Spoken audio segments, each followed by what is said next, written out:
dear colleagues, experts, guests. Welcome to the online panel of the International Interdisciplinary Conference, Sketch a Subculture. One of the most peculiar discussions issue for experts, scholars, and researchers today is the phenomenon of subculture. Certain aspects of this little study phenomenon we are going to reflect upon today.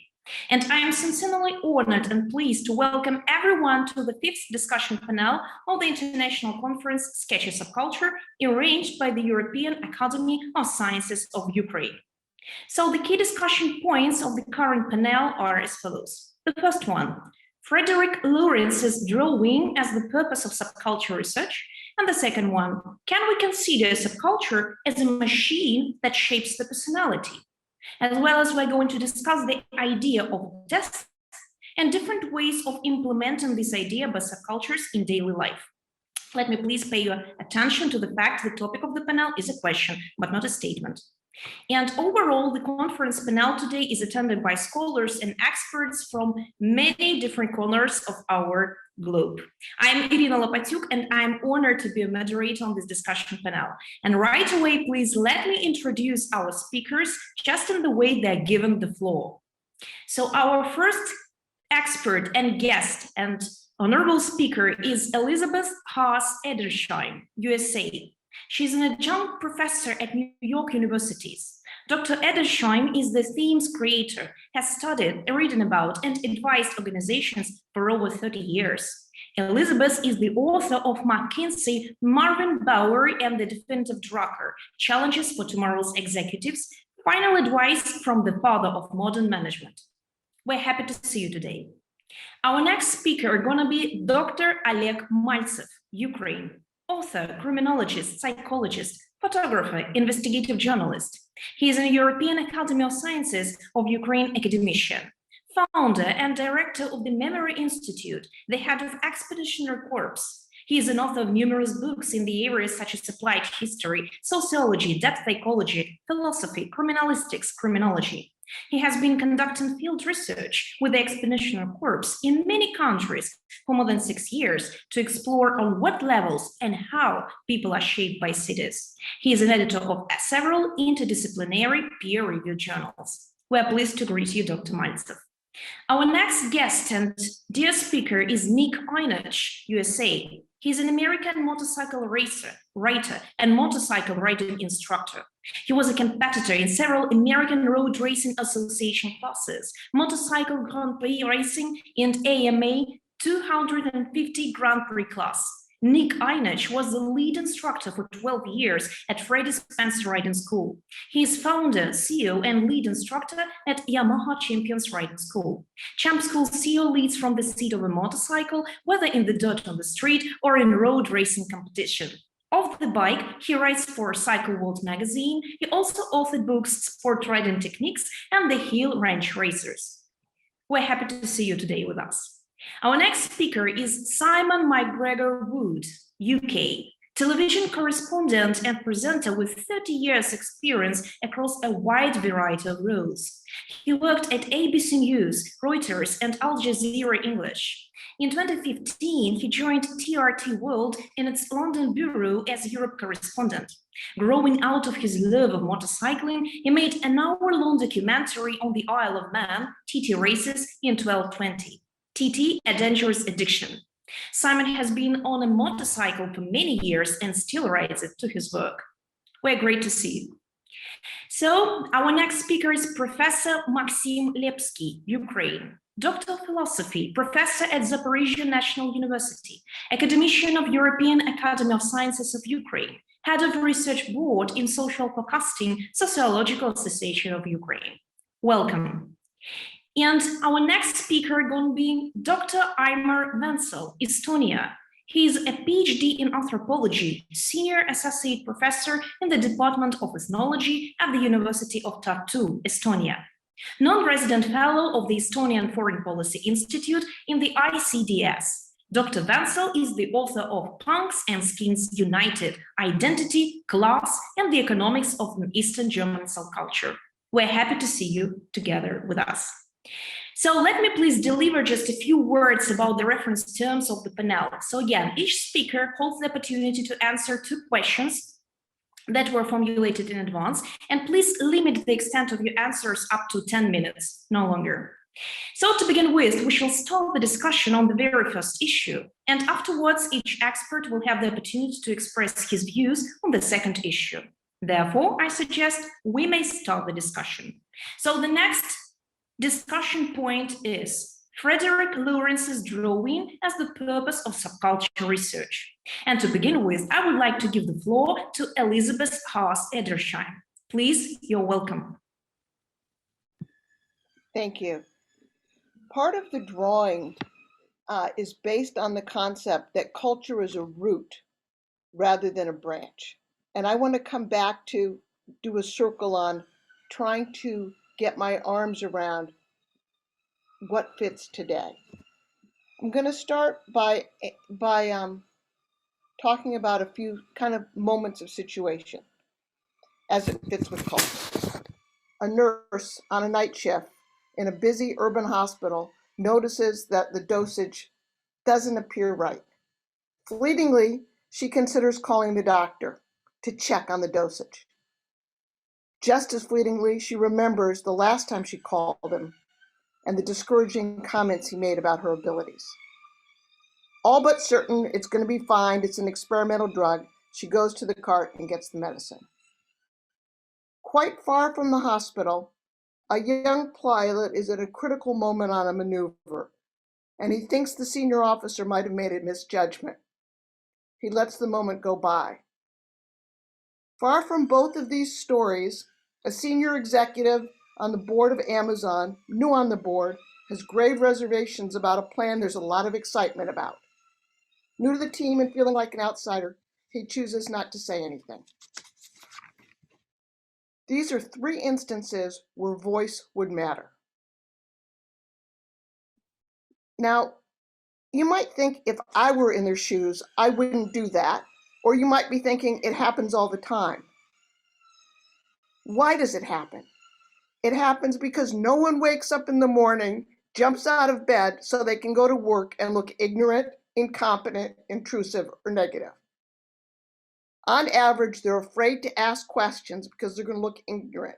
They're afraid to admit weaknesses or ask for help because they'll look incompetent. They're afraid to offer suggestions because they may be intrusive. They're afraid to criticize the status quo because they may be negative. It happens because organizations were designed for a time that was steady state. That's not where we are today. For us to succeed, we need everyone to be part of it. And the only way that can happen is if we have the right culture that embraces both psychological safety for individuals and a culture that lets people understand that it's not all about money. We are human organizations. It's not data all about data. We have to balance all the factors. Going back to the nurse, the patient died. Going back to Amazon, they lost $1 billion, but the airplane pilot corrected course. Is culture root or is culture branch? I believe it's both, but we'll come back to that in a moment. Culture has been important from the beginning of time, but I do not believe there has ever been a time it has been more important. There have been moments, but never a time for all of us. The reason it's so important is because lines are being redrawn today like they've never been redrawn before. The old world won't stay still, and if we don't help redraw those lines in a healthy way, we won't survive. Sometimes we can correct our mistakes, but we can correct if we recognize that the world is uncertain and we're changing and we're learning. And if I go back and look at, I always ask myself, what would Marvin say? What would Peter say?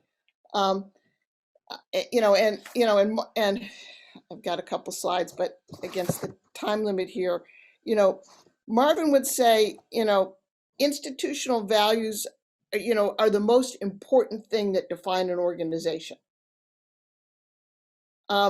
Peter Drucker would say, without values and culture, it's a mob. And if you don't change, you're outdated. And if you change too fast, it's chaos. The ability to manage that balance is absolutely what culture is about. And now coming back to, is it a root or is it a branch? If you're throwing out what's there, if you're rotting what's happening, it's a root. Roots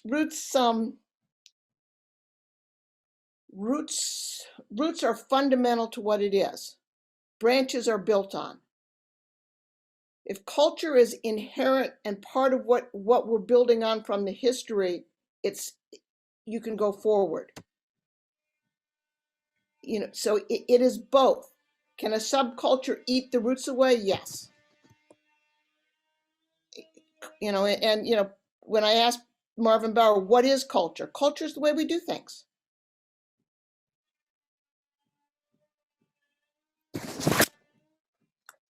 And that's really my answer to the first question. Thank you so much. Thank you for your speech. And by this moment, please let me give the floor to our next speaker, Dr. Oleg Maltsev. You're welcome.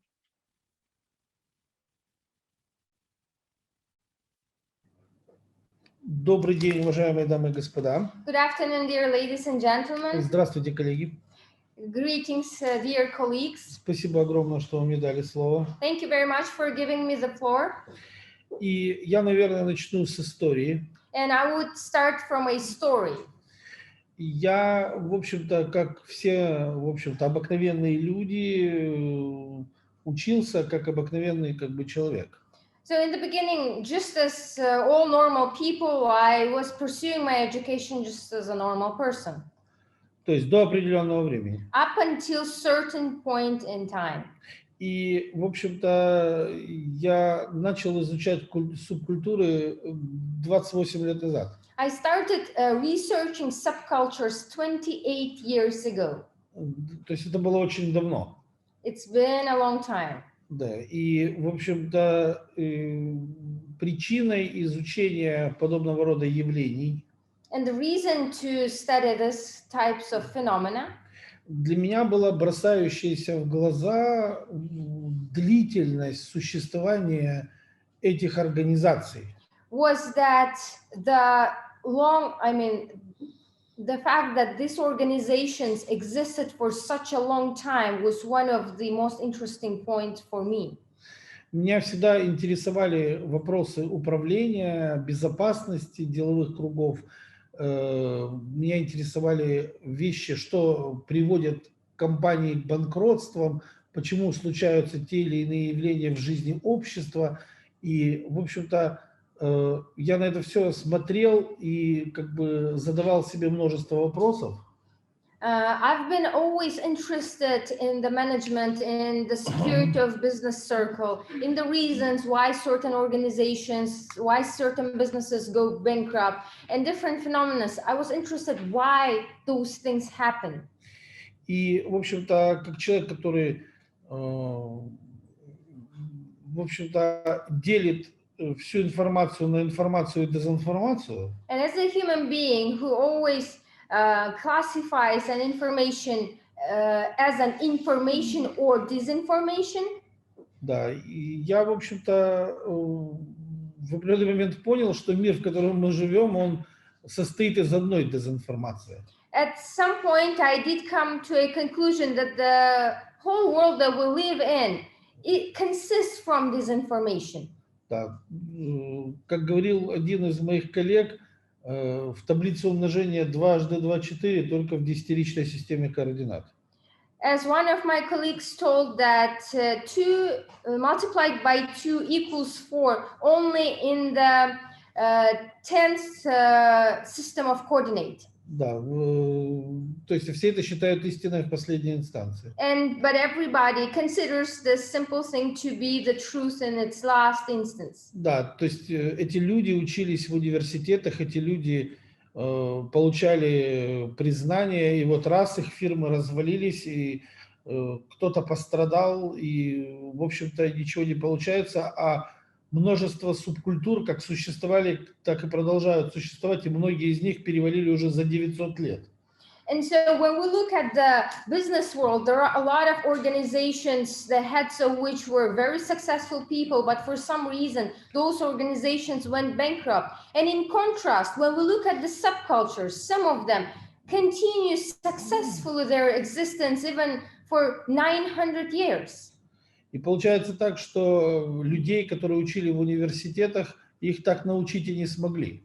And obviously, people that graduated from universities, they were not taught how to keep their businesses alive. Да, а тех, кого не учили нигде, как бы ни в каких университетах, и они являются еще там членами какой-то субкультурной группы, они существуют уже 900 лет. And in contrast, people that might not have even received any proper education, who are the members of a certain subculture, they successfully continue their lives and are adherents of this old ancient subcultures. Но даже, надо сказать, даже временное существование меня не сильно беспокоило. But even the longevity of the subcultures was not a priority reason for me to study them. Важно, как они существуют. The most important thing is how do they exist. Я когда изучал некоторые субкультуры, я посмотрел, что существуют они очень даже хорошо. And having studied different subcultures, I concluded for myself that most of them are way successful in the way how they continue their activities. Да, я знаю 3 субкультуры, которые прекрасно себя чувствуют. And there are 3 subcultures to be pointed out that are like very unique in the way they do. Лучше всех в мире. The conditions that they live in and how they feel is like the best in the world. Притом это криминальные субкультуры. Meanwhile, they are considered to be criminal subcultures. То есть люди, отвергнутые обществом. Allegedly, these are peoples that are like outsiders there that are pushed back by mainstream community. И это общество их так отвергало, что разместило в самом центре Европы. The mainstream society was struggling against that too much that they were placed in the middle of Europe. Да, и когда я спрашивал соответствующие структуры, как у вас в самом центре Европы существуют самые сильные криминальные традиции в мире, они не знали, что мне ответить на этот вопрос. And when I was asking relevant structures, well, how come in the middle of Europe you have one of the most powerful criminal structures just thriving and flourishing? The answer was, well, we don't know how it happened. Да. И все, к чему мы пришли, что все не так просто. And all, I mean, the main conclusion of the talk was that everything is not as simple as it seems. Я к тому времени уже занимался исследованием субкультур лет 20. And by that time, I've been researching subcultures for 20 years. Ну и без них понимал, что все не так просто. And I did understood that everything is not that simple, even without those relevant structures. Да. Но они, кроме этого, ничего повторить больше не могли. But they could give no other answer than the aforementioned one. Мир, в котором мы живем, абсурден.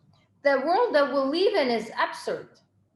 То есть представьте себе, что какой-то гриб может посадить всю Европу дома по отсекам, закрыть и разрешать выходить на улицу. Even now, could you even like comprehend that a certain virus can put everybody in their houses, put on the lockdown and not allow them to leave the house for a long period of time? Когда ты смотришь на это со стороны, тебе кажется, что это какой-то фантастический роман.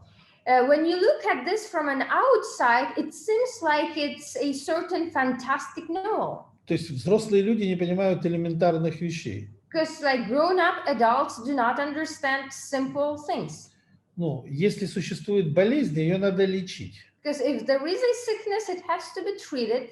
Прятаться от нее смысла никакого нет. There's no meaning to hide from it. Это понятно, любому ученому. And it's I mean, it's clear to any scholar, Но это непонятно главам европейских государств, but it's not clear to the heads of European states которые привыкли от всего в жизни искать таблетку. who are used to searching for the pill in any situation. Обратите внимание, что когда касается тех самых субкультур, они себя в этой ситуации чувствуют прекрасно. Please pay attention that when it comes to those subcultures, even in such a situation which is going on in today's world, they feel themselves quite comfortable. Да, то есть, когда у нас был круглый стол, вы помните, в Академии относительно европейского криминала во время пандемии, People that participate in the round table dedicated to organized crime and criminal structures in the course of pandemic, то все эксперты, как один, сказали, что лучше всех чувствует криминал. all of the experts on the round table that were providing the analysis of ongoing situations, they all univocally stated that all of the criminal subcultures are doing, the best they can during the pandemic in contrast to everybody else. Вот смотрите, всем людям в Европе плохо, а этим субкультурам очень хорошо. So how come everybody in the world is suffering and those subcultures feel just fine?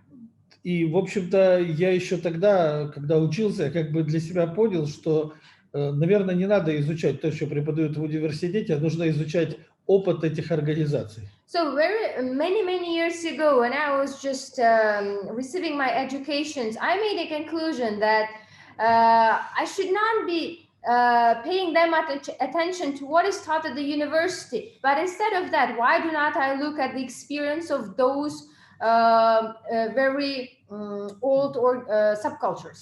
Я всем бизнесменам на всех лекциях говорил, что сделайте криминологию своим хобби. And I've been telling to all businessmen on every consultation that the criminology should become your hobby. Да, если вы этого не сделаете, то очень скоро закончите очень плохо. Otherwise, things would be real bad. Да, потому что то, чему вас учили, не работает и работать никогда не будет. Because things that you were taught will never work. И когда мы говорим о том, каким способом нам понять, как работают эти системы, и почему они столь живучи и эффективны, And when the question of the topic is how to understand how those subcultures work and what is the reason of their persistence and endurability, нам нужны методы анализа. we would need methods for an analysis.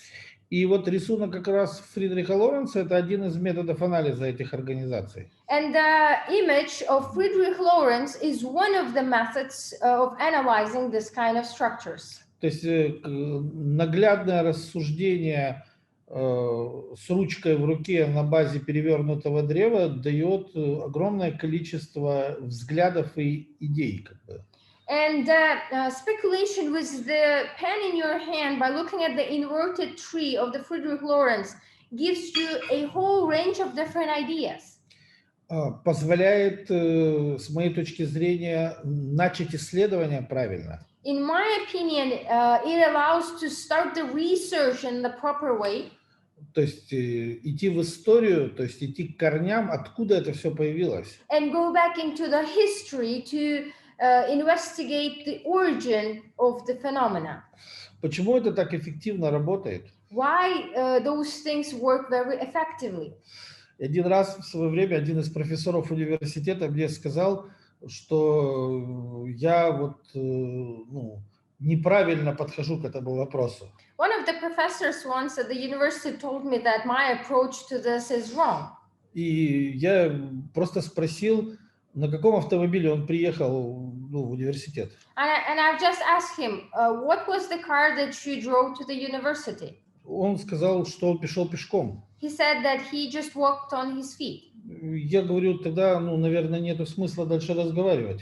Then Dr. Maltsev says, then is there any point to continue the discussion? То есть, если ваши знания обо всем заставляют вас ходить пешком в университет, наверное, надо что-то в себе пересмотреть. To put it simply, that if one's knowledge that all he has makes him walk on his feet, then probably something has to be reconsidered. Вероятнее всего, вы обманываете себя и обманываете студентов, которым преподаете.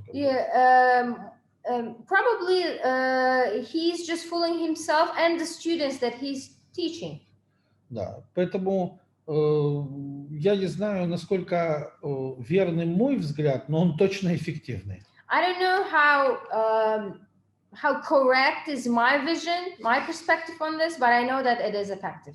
И такие инструменты, как рисунок Фридриха Лоренса, они позволяют исследование сделать наглядным.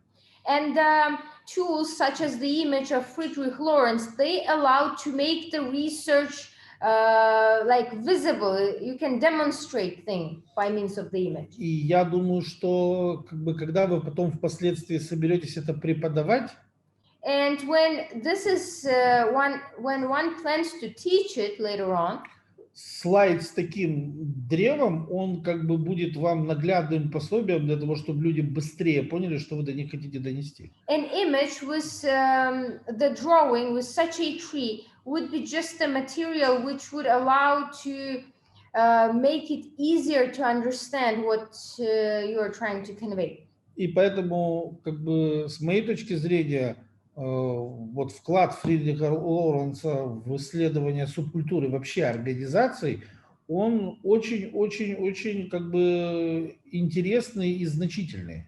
And in my personal viewpoint, the contribution of Frederick Lawrence to the sphere of researching subcultures and organizations, I think, is effective. Особенно для молодых ученых, которые только начинают заниматься этой деятельностью. Particularly for young scientists that are just starting to research this phenomena. Спасибо за внимание. Thank you for your attention. Thank you so much, Dr. Maltsev, for your speech. And by this moment, please let me give the floor to our next speaker from the USA, please. Nick Ienatsch, you're welcome. Great, thank you very much. Nice to be here. A big thanks to Dr. Maltsev and to Canny K as well, just including me in all these things. See, I'm a subculture of cat owners as he jumps away. So, Dr. Lawrence's inverted tree, which I made one of my own. So I put together an inverted tree with roots out the top of how our subculture of motorcycling began and some of the reasons it began, and motorcycling as the trunk, and then the flowering leaves as the bottom part of it, and possibly the most important, as Elizabeth talked about. So the question for this part one is almost aimed at me and Simon, I think, also on this board. And the question is, can we consider subculture as a machine that shapes a personality? And it's a pretty hilarious question, because if you take it literally into my subculture of motorcycling, you have to say unequivocally, yes, it's a machine that shapes my subculture. And I will say that literally it shapes it, but more accurately, possibly, that motorcycling as a subculture draws a certain personality. So rather than it shaping a personality, it draws a personality. And that is, it's quite a fascinating personality. And I want to talk a little bit about that. My subculture, we dress for it. We wear racing leathers if we're in competition. We'll wear a black leather vest and a bandana if we're in a motorcycle club. We save our money for it. We can blackmail our children to be better children for it. We practice for it. We stay fit for it if you're into competition. We are drawn into a social circle because of it. And that, I think that's a huge part of motorcycling as a subculture. It draws us into a social circle that is very, and I'm generalizing here, but it's a very straightforward group of people, because we can hurt ourselves so badly when we make mistakes. And I think most of the motorcycle accidents can be, parts of it at least, significant parts of it can be put on the rider. So it keeps the social circle fairly real in the grand scheme of honesty and humility, even perhaps it would do that. In fact, the social circle, the social aspect of it, when veterans returned from World War I, and of course World War II, but World War I especially, they found that motorcycling and motorcycling clubs and motorcycling groups were one of the only replacements they could find for the camaraderie, the risk, the challenge of war. And so the social circle perhaps began to be stronger after World War I, certainly World War II. In the subculture of mine, we join smaller and smaller subcultures. We become a Ducati club member. We might race vintage motorcycles.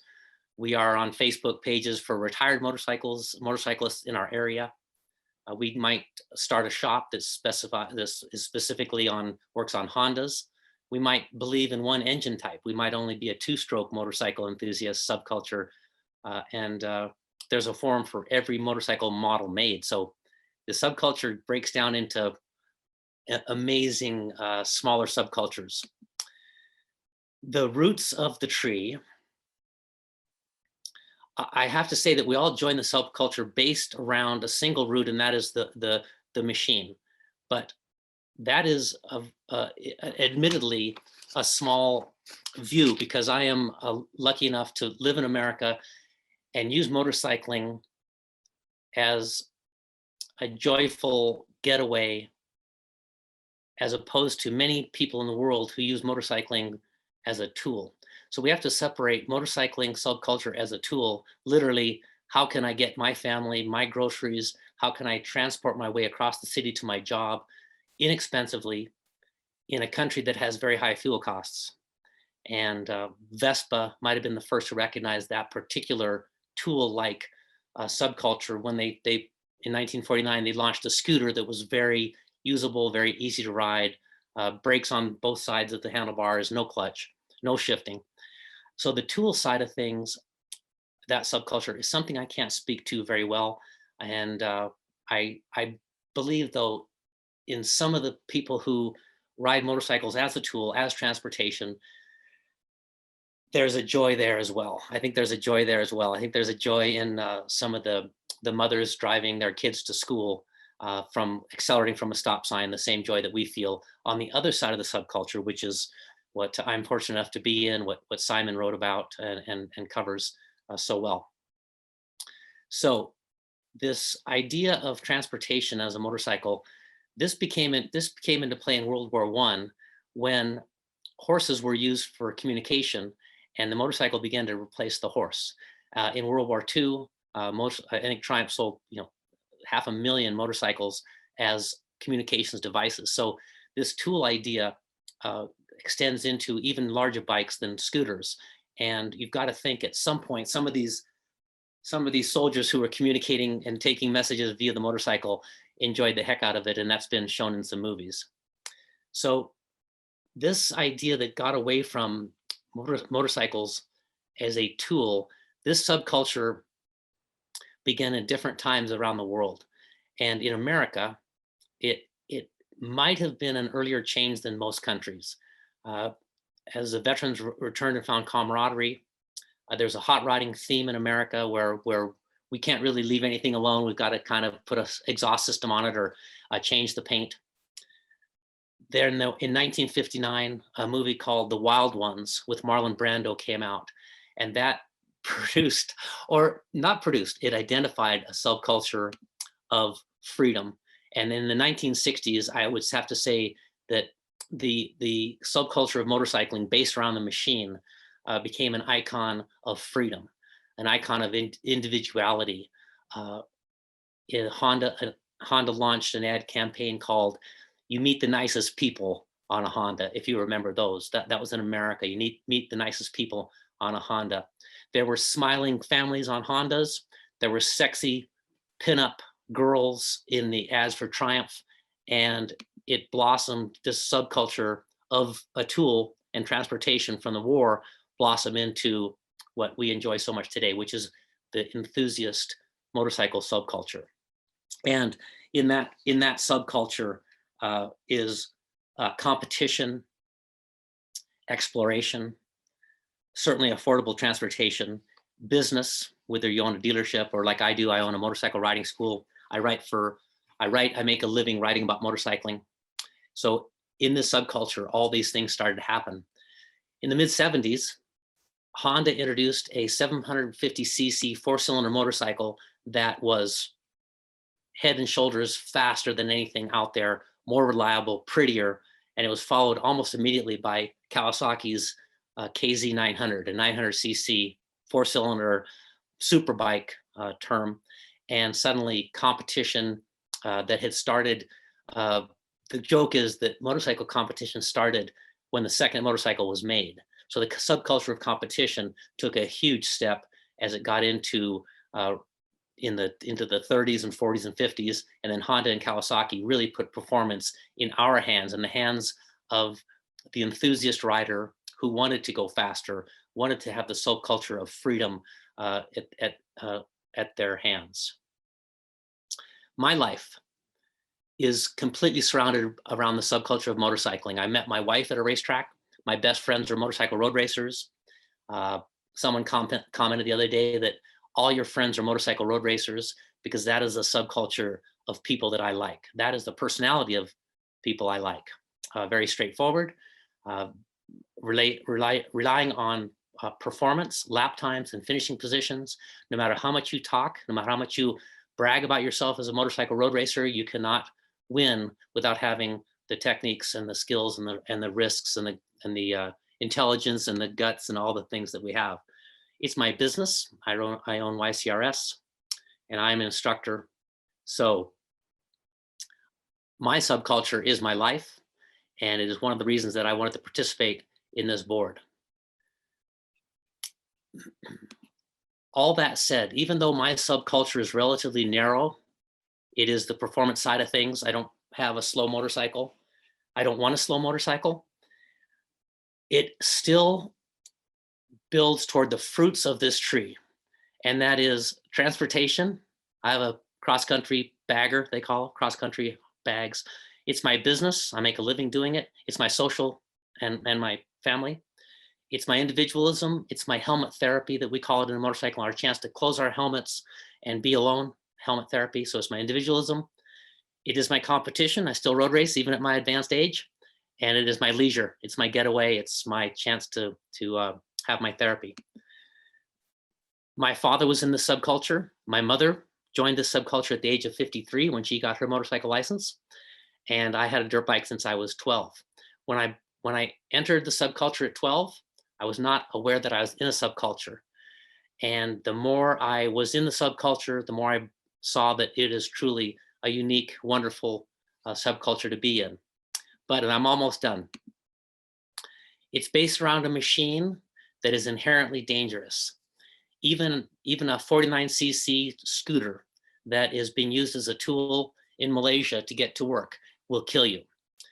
So the helmet therapy that our subculture, and I'm talking about my enthusiast subculture, not just the subculture of riding, but the helmet therapy that we all get in the subculture of motorcycling, the enjoyment, the joy, the freedom, the incredible highs that we get after a ride has to be survived. We can't have the therapy we can't have the therapy for the student to kill the student. And so that sums up my story, and this is what I believe. For my subculture to survive and thrive, because it is not in America, it is relatively stagnant in America, I believe we, the human side, must increase our abilities to match the machines. The machines are unbelievable. Everything you're seeing in a modern car is available on a modern motorcycle. 8 anti-lock brakes, traction control, wheelie control, power modes, all sizes, all shapes, they're all available, but we are still dying on them. 4,900 riders have died as an average over the last 5 years. Well, so 4,900 riders per year over the last 4 years have died on motorcycles. And it's not because the machines aren't fantastic. It's because the riders have not increased their knowledge. The subculture of motorcycle riding has to get better. Our training has to get better. And I'll end it there. Thank you very much. Thank you so much, Mr. Ienatsch, for your wonderful speech. And by this moment, I'm honored to give the floor to our next speaker from the United Kingdom. Please, you're welcome, Simon McGregor Wood.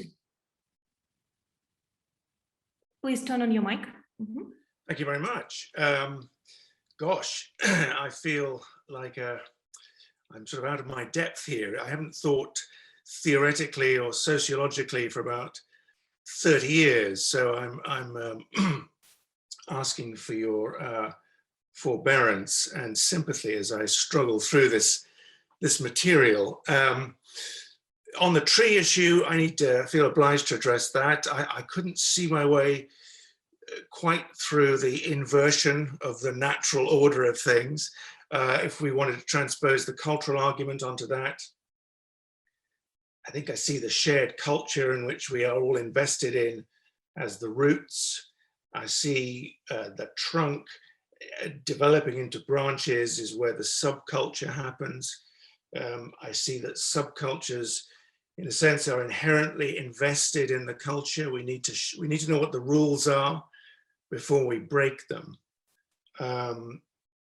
Like Nick, not like Nick, not even close to like Nick, I'm a motorcyclist, an enthusiast, a practical rider, a commuter, but also through my journalism, I've had a privileged opportunity to look at some particular subcultures from the root of motorcycling culture. I'll talk in a little bit more detail about that later. Frantically trying to get some thoughts together on the tree issue, if I could go back to that. I feel that where the subcultures are the branches, it's where people get the opportunity, in their view, to refine the culture, to bend it to their will, to create a subculture is, I think, in a sense, a way people have of hyper-tribalizing, if I could use that expression. They find something specific, they find a high-octane way of defining themselves as specific, as more specialist than anyone else. It's a place where the experiments take place. It's a place where accidents take place. It's where people actively seek to differentiate themselves from the root culture across all aspects of society, perhaps in business, certainly in motorcycling. In the area in which I was able to focus on, people see themselves as distinct. They take great pride in their subculture being different, in their tribe being different from the other tribe. It's an important part of how they pursue that subculture, how they develop it into what they want, into a more specific reflection of their own personality and their own tribal affiliations. So where else do I go with this? I guess a subculture for me has the idea of radicalization, again, of experimentation, but I also see this thematic as a possibility of having a circular relationship with the original culture. It seems to me, particularly in the world of business and politics, perhaps, if a subculture is successful, there is a chance that it feeds back into the mainstream culture. Things that were 30 or 40 years ago seen as radical, as experimental, after a time can seem to be just a good idea that everyone should adopt. In so many ways, subcultures end up feeding back into and influencing mainstream culture.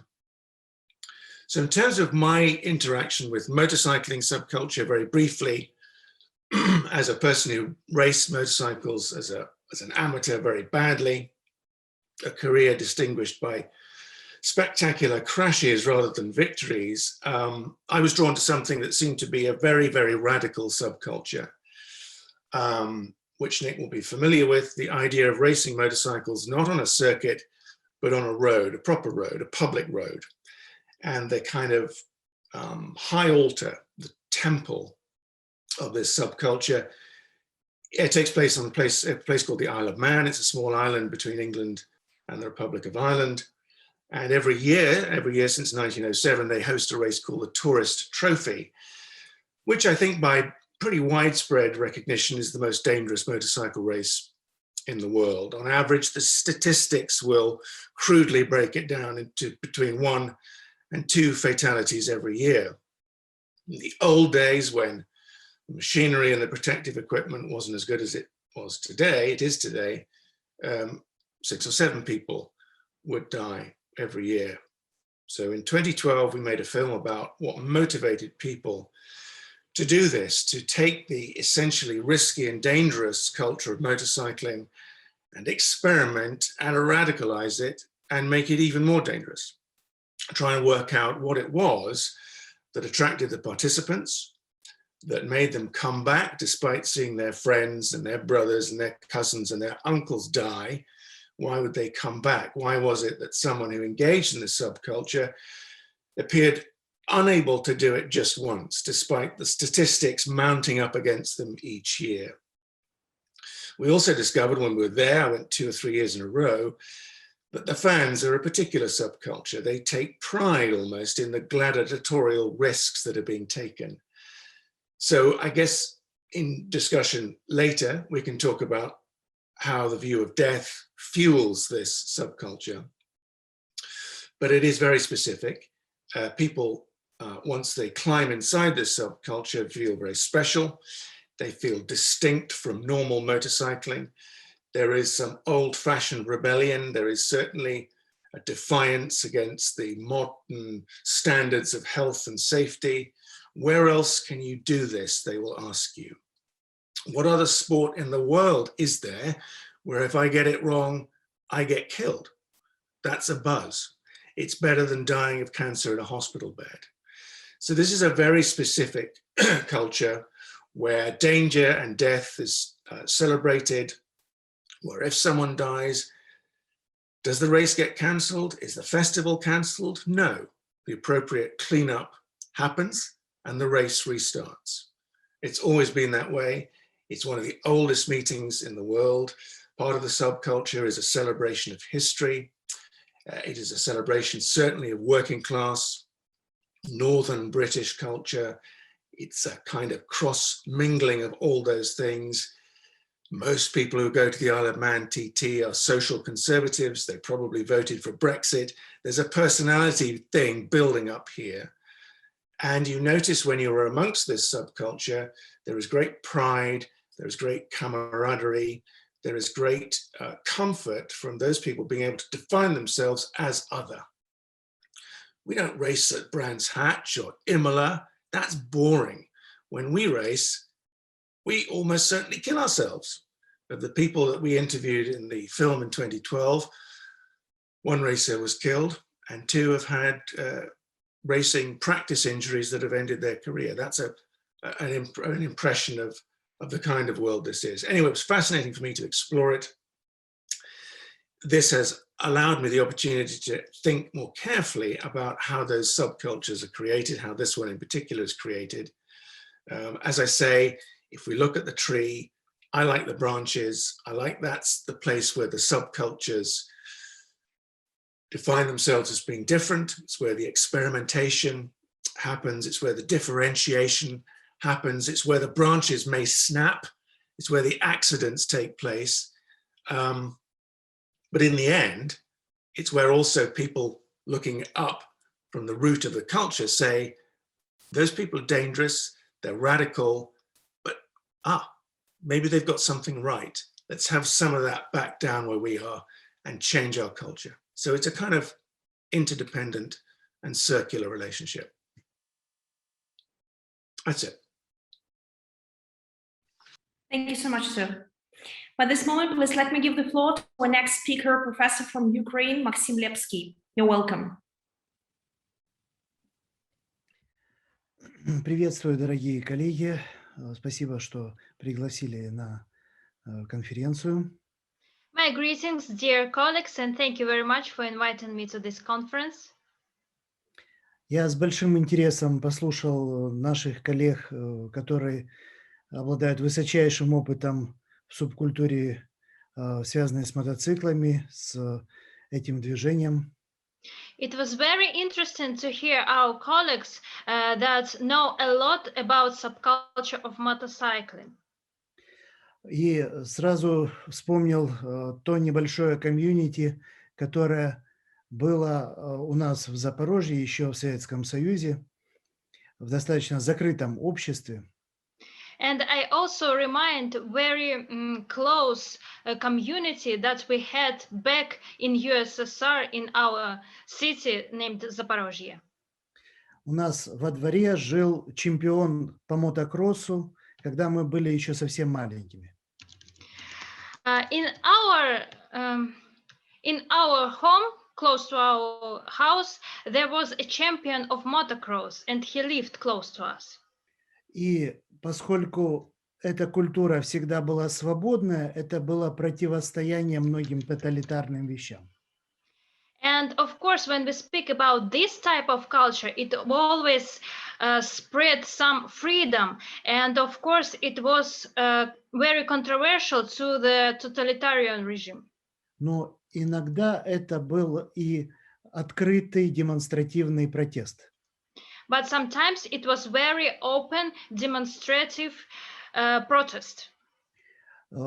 Этот наш коллега, его звали Саша Ржавенький, въезжал на 5-й этаж в хрущевке, а там очень узкие проходы, на заднем колесе своего мотоцикла.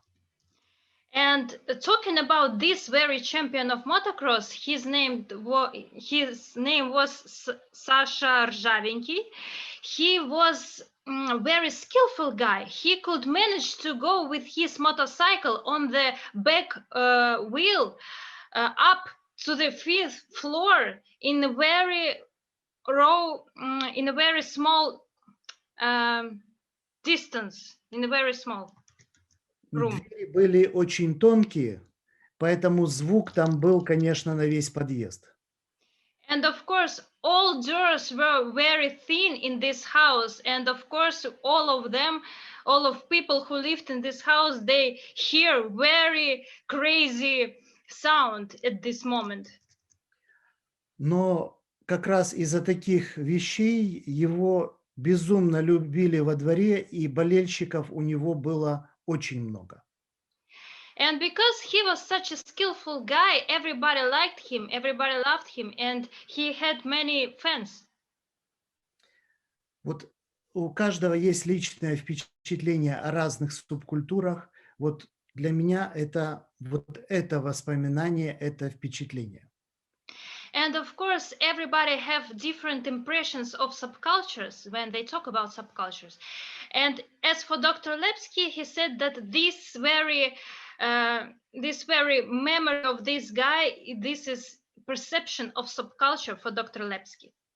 Мы изучали разные субкультуры, но субкультуру мото еще не изучали. Вот изучает только мой друг и коллега Олег Викторович Мальцев. We had studied very different subcultures, but we didn't study before the moto subculture. And right now, my friend, my colleague, Dr. Maltsev, he studied right now. Когда начинаешь изучать подобные явления, всегда желательно, чтобы было живое, включенное наблюдение социолога. And of course, when we speak about studying such things as subculture, we always have to say about participant observation. Но часто, когда приходит человек со стороны, с ним не всегда хотят общаться, и меняется стиль поведения той субкультуры, которая изучается. And of course, we have to say that if one researcher comes to this subculture, not many people want to share their ideas with him, and they change even their style of behavior when they talk with this researcher. Поэтому всегда интересен первоисточник, кто формирует ту мифологию и те навыки субкультуры, которые в дальнейшем так важны. And of course, we have to pay attention to the primary source in this case, about who has created this subculture, what myth, what mythology is in the core of this subculture. It is very important to know. Я с карандашом недавно прочитал книгу Элизабет Haas «Edersheim». And not so long time ago, I very carefully read a book of Dr. Elizabeth Haas Edersheim. Марвин Бауэр, как я понял, был как раз тем человеком, который формировал организационную культуру и всегда говорил о ценностях. And as I understood from this book, I see that Marvin Bauer was very careful person when it takes to the organizational culture, and he was very careful with values of company. Поэтому всегда интересна та организационная схема, которая в голове у основателя. That's why I think that is very interesting to know the mechanism, the structure that the founder has in his head when he creates something. Поэтому социологам, конечно, интереснее посмотреть, как это обосновывают отцы-основатели или ведущие специалисты в той или иной субкультуре. And Dr. Lepskiy said that it's very important for sociologists to go to founding fathers and see how they did it when they create some culture, some organization, or not to founding fathers, but to people who the leading members of this subculture. Какие двигатели там присутствуют и почему этот механизм так важен сначала детворе, позже подрастающему поколению, а позже уже достаточно взрослым состоявшимся людям. So he has to pay attention what type of engines drives has this subculture, and of course it is very important for the young people, for kids, and after for youth people, and after when we already see older people. Поэтому, возвращаясь к теме, предложенной, той схеме, которую мы сейчас обсуждаем, в этой схеме, как у социолога, у меня был вопрос только связанный с будущим, потому что там есть прошлое, настоящее, но не указано будущее.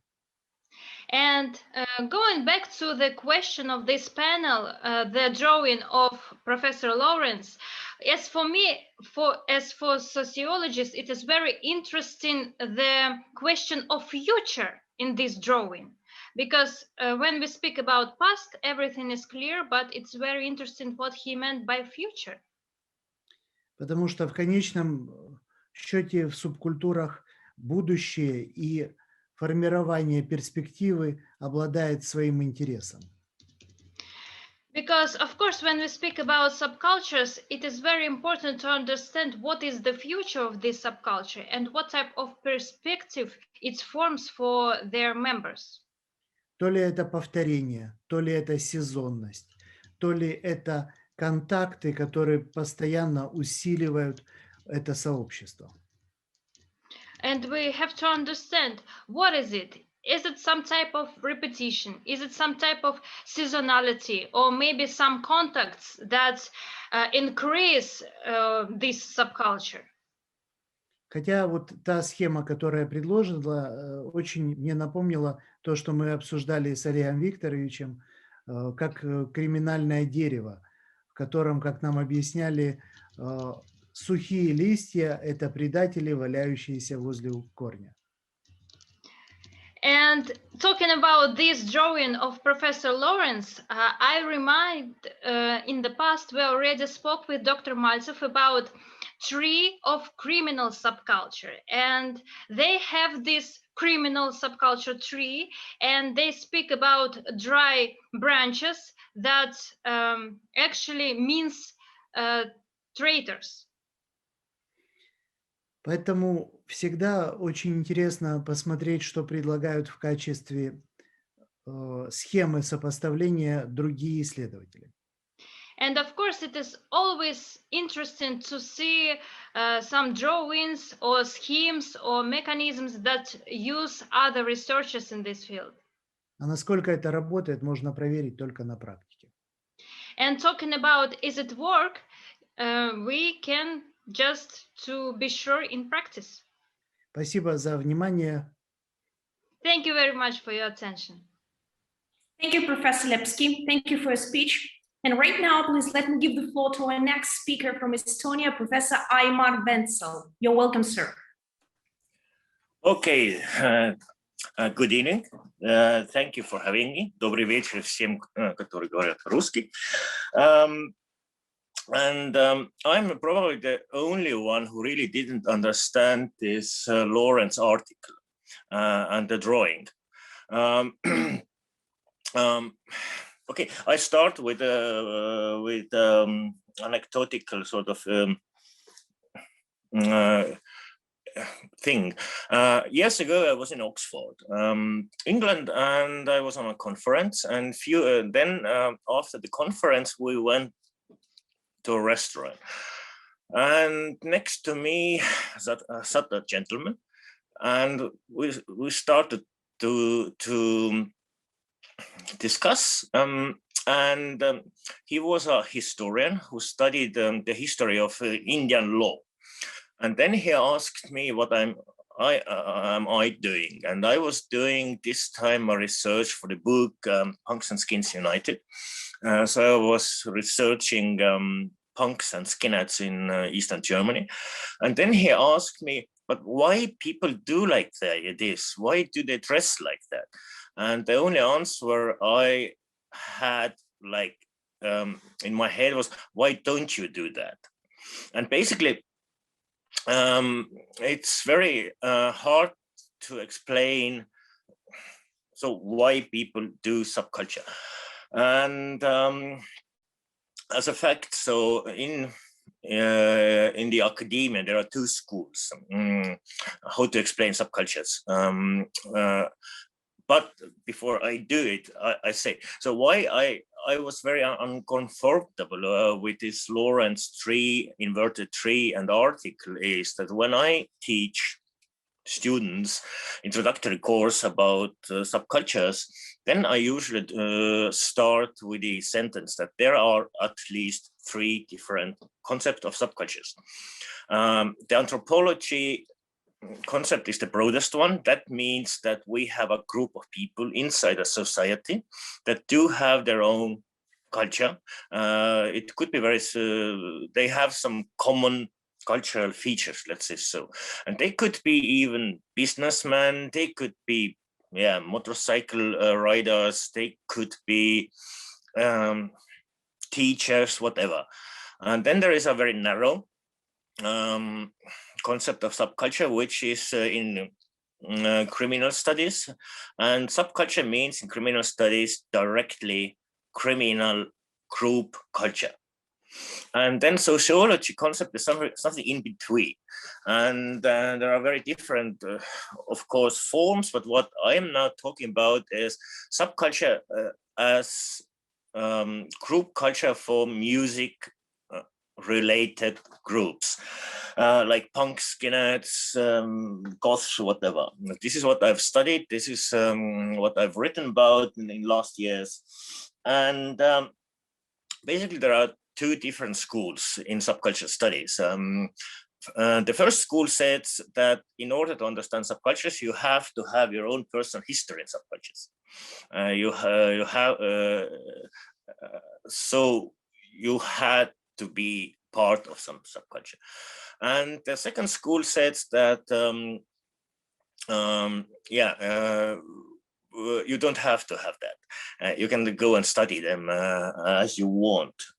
And where is my confusion with this Lawrence article and tree is that he stresses that there are sociologists who study subculture.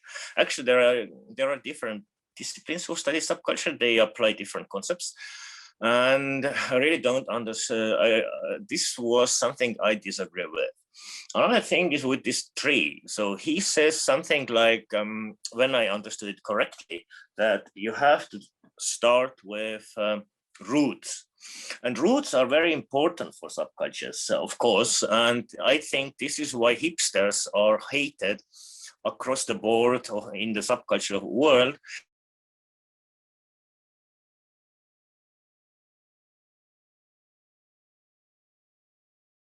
Sort of appropriate or steal elements from the mainstream culture and make them their own, whereas what hipsters did, they stole and appropriated elements from subculture world. So Doc Martens boots, heavy metal t-shirts, pork pie hats, and so on. So these are elements that a lot of subcultures consider as their own. But roots do not say anything what subcultures how subcultures exist these days. And as Oleg said, I even wrote it down. Важно, как существуют субкультуры. So basically, it is important how subculture exists today. And this is what we study. And I think the stress on roots in the academic literature is too over-cultivated. For instance, when we read an article or book about bikers, then everything starts with the 50s and with 1%ers. But basically, there is like half a century or more, and there are new developments, there are new features in there. And this is not anymore a working class veteran subculture at all. In Estonia, all the biking subculture, it started in the early 90s as a wealthy businessman sort of thing, because in the early 90s, Harley Davidsons and all the choppers were very expensive. And a normal post-Soviet citizen couldn't afford this kind of motorcycles. And therefore, I was really confused when I read this Lawrence article or essay, because he's a law scholar and he should know more, that there are also this law, very specific crime studies, law studies, expression of subculture. What I believe is, I want to quote one of my friends from Berlin. I used to live in Berlin in the 90s. And he says, when we were talking about skinheads as subculture, that minority draws its strength from being a minority. So basically the point of subculture is being this kind of minority. And when it goes to a commercialization, then usually subculture changes a lot. Some people leave it, some people establish their own niche subculture. And this has happened with a lot of subcultures. Let's take punk. So punk became very big in the 90s with all those bands like Green Day. And the result was that this sort of real punk distanced itself from that kind of commercialized MTV punk. And we have a lot of more examples from different subcultures. And therefore, I would really also want to quote Nick, because he said that motorcycling is fun. And this is fun. And I think there is and that contradicts a little bit with the topic we have today, death. A lot of academic research ignores this fun side in subculture. So people go and become punks because they like punk music, because they like this very energetic music. They like guys like those girls who go to concerts, girls like those guys who go to concerts. Hip hop guys, they like this way slower but very, very bass-driven music. So it's a great fun. And for some reason, there is a problem to acknowledge it. And even those subcultures that somehow manifest death, like goths or death metal, metal in general, those guys go to concert to have fun. Okay, they sing about death, but it's the same kind of mating, drinking, partying. It's a fun. And therefore, I'm very happy to be part of this panel. And there are two things I would like to say more, sort of what I picked up in previous talks. First of all, somebody said that motorcycle is the only way of sport that could be lethal. It's not. So basically, in recent years, I've been engaged in cliff climbing, which is also a subculture as such, so climbing in mountains, and also mountain skiing, which is officially categorized as extreme sport. You can get killed in it, and snowboarding. Another thing is, when we talk about motorcycling in the Soviet Union in old days, I would say this was the only official subculture in the Soviet Union. It's very much forbidden and forgotten and somehow ignored, and I don't know there is any research about it, but there were something which was called motorcycling traveling clubs in Soviet Union. So basically it was official structures where people met, and then in the summer they formed parties that traveled around the Soviet Union. There was this kind of club network, official sort of guarded, and there was of course unofficial biker culture, but motorcycling as such, and this motorcycle traveling, I think, organized form is now vanished, at least in Estonia, but I think from all over the Soviet Union it has vanished, but it used to exist. And yes, here I stop now, and thank you for your attention. Thank you for your speech. Thank you so much, Professor Ventsel. So we have finished our first round, and let's switch to our second question point. So the question is, can we consider subculture as a machine that shapes the personality? And secondly, let's speak about the idea of death and different ways of implementing this idea by subcultures in daily life. And by this moment, please let me give the floor to Professor Elizabeth Haas Edersheim. You're welcome. Thank you. Thank you very much. Is it okay if I use some slides here and share my screen? Is that okay? We're good? Okay, so we spent already a minute on, to figure out if it can be a machine that defines personality. Does culture matter? We've talked about context. Is it more a root or a branch? So now is it a machine? Thomas Watson said there's nothing more important to the sustainability. Elon Musk says, if I weren't asking the right questions, and we would not succeed. So it doesn't matter what time you're looking at or where you're looking at, it absolutely matters. Now, that's some Marvin. We've talked about the moment in time where we have to manage data, the human side. But really, is it a machine that shapes personality? What would Marvin say? He would say, yes, there's an identity that comes from mission and compass. When you think about what a brand is, does it matter the values of the organization?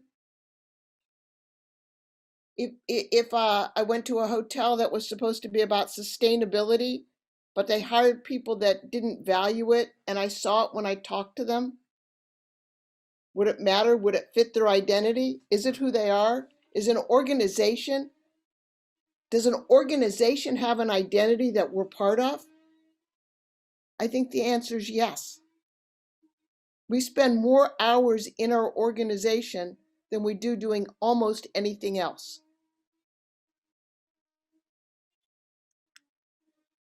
What would Peter Drucker say? The chief job of leadership is the creation of a human community held together by work bond for a common purpose.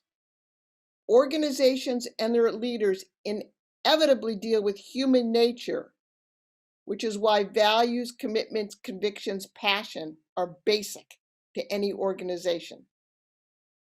And I want to, today we think we're dealing with data and machines, but we're dealing with people. Leadership without values, conviction is inhumane and not a personality.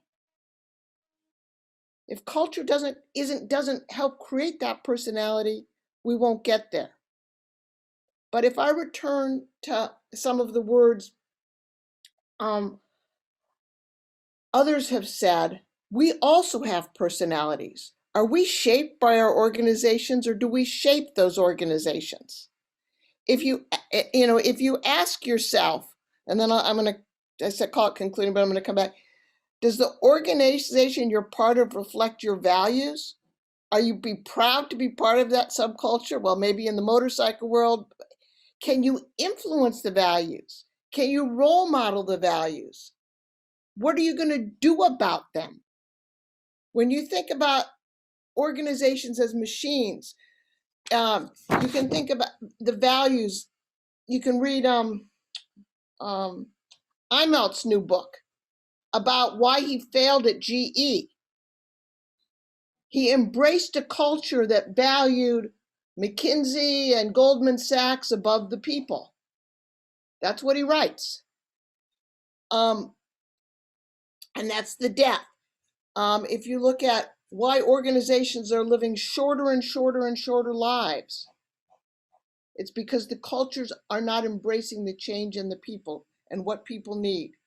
If you look at organizations that manage through that, Microsoft, it was living in the world of yesterday until it embraced the people and modified the culture to fit tomorrow.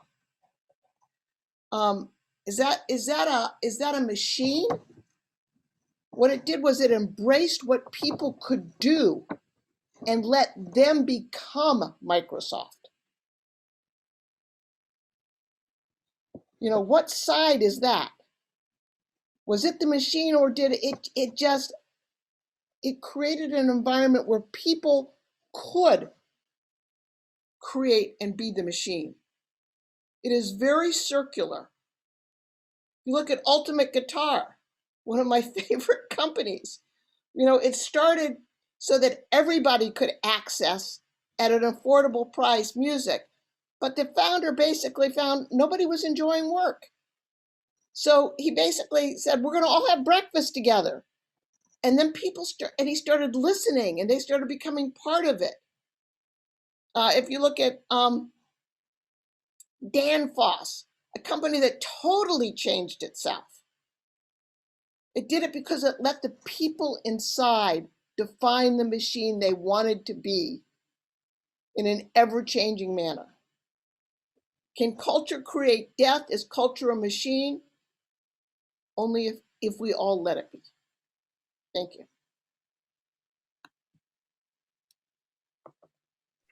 Thank you so much. So let's continue the discussion about the idea of death in subculture. And by this moment, please let me give the floor to our next speaker, Dr. Oleg Maltsev. Please, you're welcome. Спасибо, что дали слово. Thank you for giving me the floor. Не хотел я поднимать эту тему. I didn't want to raise this topic and talk on this topic. Но раз уж такая у нас открытая панель, то я вам кое-что расскажу. But if, since this is an open panel, then I would like to share something. Я когда начинал работать, когда начинал изучать субкультуры, When I started working and researching subcultures, первым моим объектом исследования как раз была McKinsey. My first object of the research was McKinsey company. Да, я вам как раз сейчас расскажу, как это было. And I would like to share how it went. Значит, в тот момент времени в Советском Союзе не было связи с западным миром. At that point of time, when I was just starting my research, the USSR did not have very free communication with other parts of the world.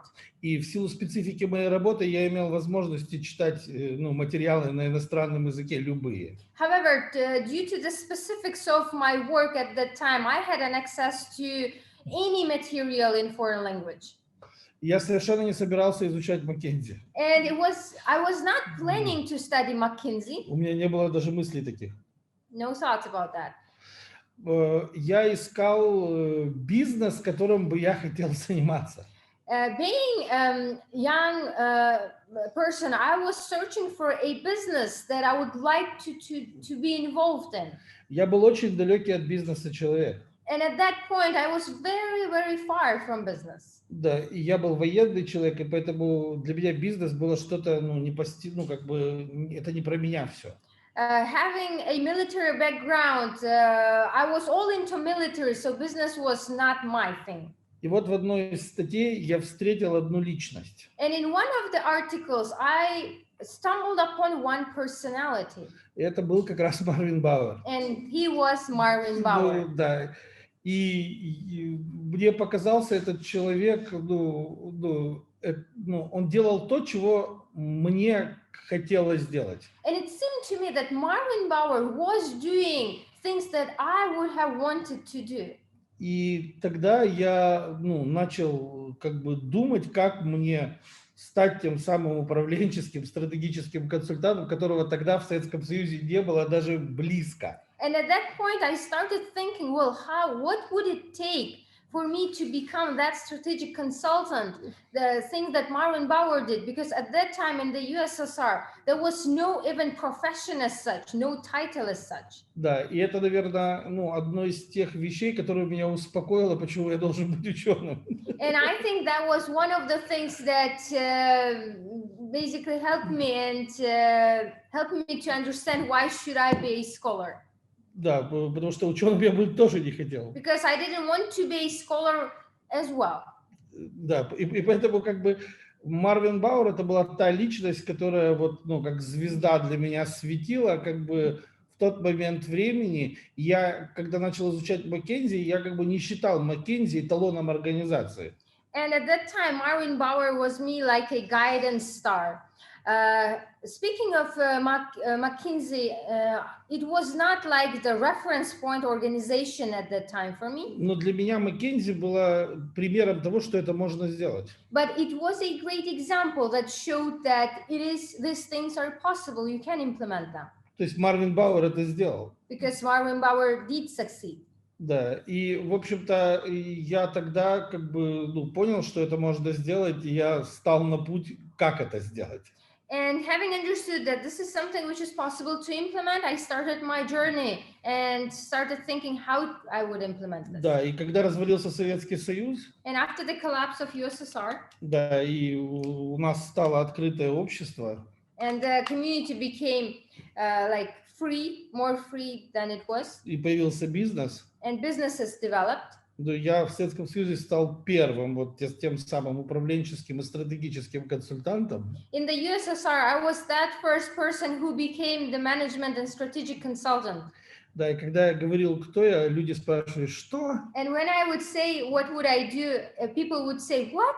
Could you please repeat, what did you say? Потому что в Советском Союзе таких слов даже не знали. Because people even did not use words as such in Soviet Union. Да, а про Марвина Бауэра никто тогда и не слышал. And nobody really heard about Marvin Bauer. Да, и, в общем-то, надо сказать, что именно исследование Маккензи впоследствии меня толкнуло на исследование субкультур. I should point it out that studying McKinsey became the driving point later on to research subcultures. И так как это была моя первая работа, And because it was my first work, да, и она была достаточно, слабая, and it was quite weak work, по причине того, что я еще не умел тогда работать, because I had no sufficient skills at that time. она меня многому очень научила. That experience taught me a lot. Да, она меня заставила прочитать все книги, всю литературу, все, что только было доступно в библиотеке Конгресса США, ну и в других источниках на эту тему. That situation pushed me to read all of the available literature that was there in the Congress, US Library, and all other libraries that had the books on the topic. Потому что все это наши коллеги стали читать через 10 лет после меня. And in here on the post-Soviet environment, my colleagues started reading those books 10 years after I did. Да, к тому времени я уже был состоявшимся экспертом. And by that time, I was already like an expert on the topic. Да, и так как я как бы начинал один, то есть у меня не было ни партнеров, никого как бы. And since I was starting these things on my own, I had no partners, nobody on the same topic. Мне очень нравился этот бизнес. And I liked that business. Ну, что его можно делать одному. I liked the fact that I could do it on my own. Да, что не нужен никто для того, чтобы работать. I needed nobody to work. Да, ну потом я понял, что как бы все-таки нужно создавать структуру для того, чтобы работать. But certainly after a while, I did understand that in order to successfully work, you do need to have an organization. Да, и когда я уже стал там, достаточно известным ученым, And after becoming fulfilled as a scientist, то все как раз, были удивлены через какой-то момент времени, что я, в общем-то, езжу на мотоцикле, да? and many people were very surprised to find out that I'm a motorcyclist. Да, то есть это была некая закрытая часть моей личности. Because it was a private part of my life. Да, и даже многие знакомые сильно удивились, как бы, узнавая это. And a lot of acquaintances of mine, they were very surprised to find out that I ride motorcycles. Да, и, в общем-то, когда я начинал ездить на мотоцикле, я еще в армии начинал ездить на мотоцикле. And I started first being into motorcycles back in the army. И это был такой трехколесный мотоцикл At that time, it was three-wheeled motorcycle с коляской.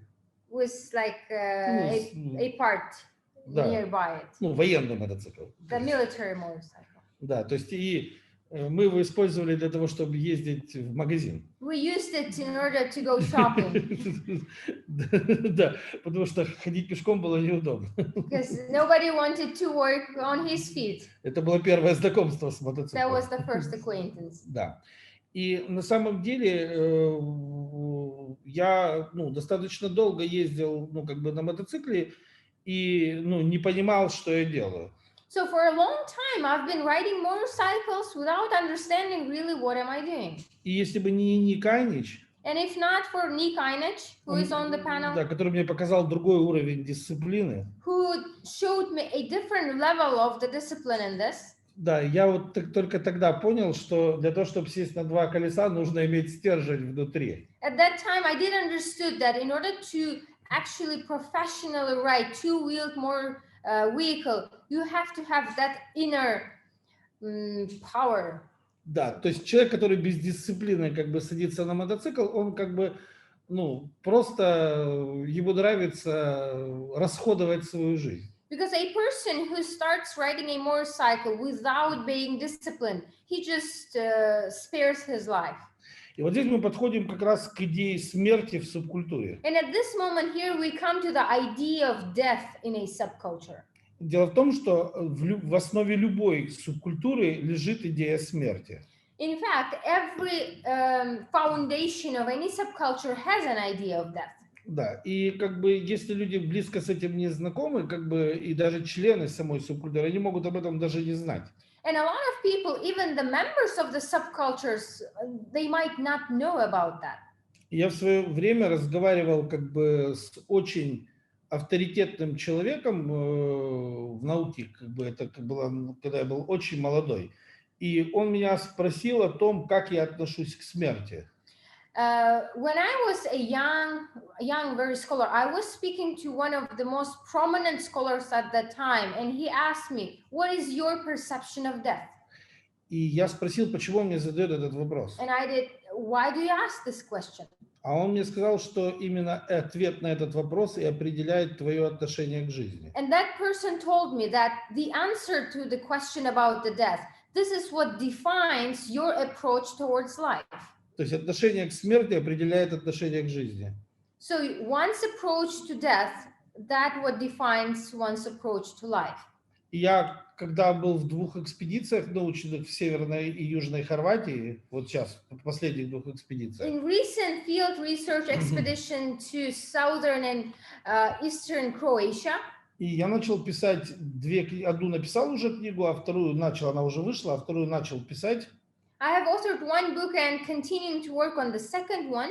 И эта книга как раз о том, как субкультура формирует личность. And those books are about how a subculture shapes the personality. Одна книга называется «Невидимый ангел», The first book's title is An Invisible Angel, а вторая книга называется «Второе имя». and the second book is titled The Second Name. Да, то есть эти две книги как раз описывают механизмы формирования личности, индивидуальности человека в рамках субкультуры, когда субкультура является неким напильником, который обтачивает личность и делает ее такой, какая она есть. So these books, I have shown the mechanisms, the way those mechanisms in the subcultures shape the personalities, individualities of a human being, and how a subculture plays the role of a certain tool that shapes and sketches the. Да, и я надеюсь, что они будут переведены на английский язык, и кто захочет, их прочитает. And I do hope that those English will see the light in English language, so anybody who is interested might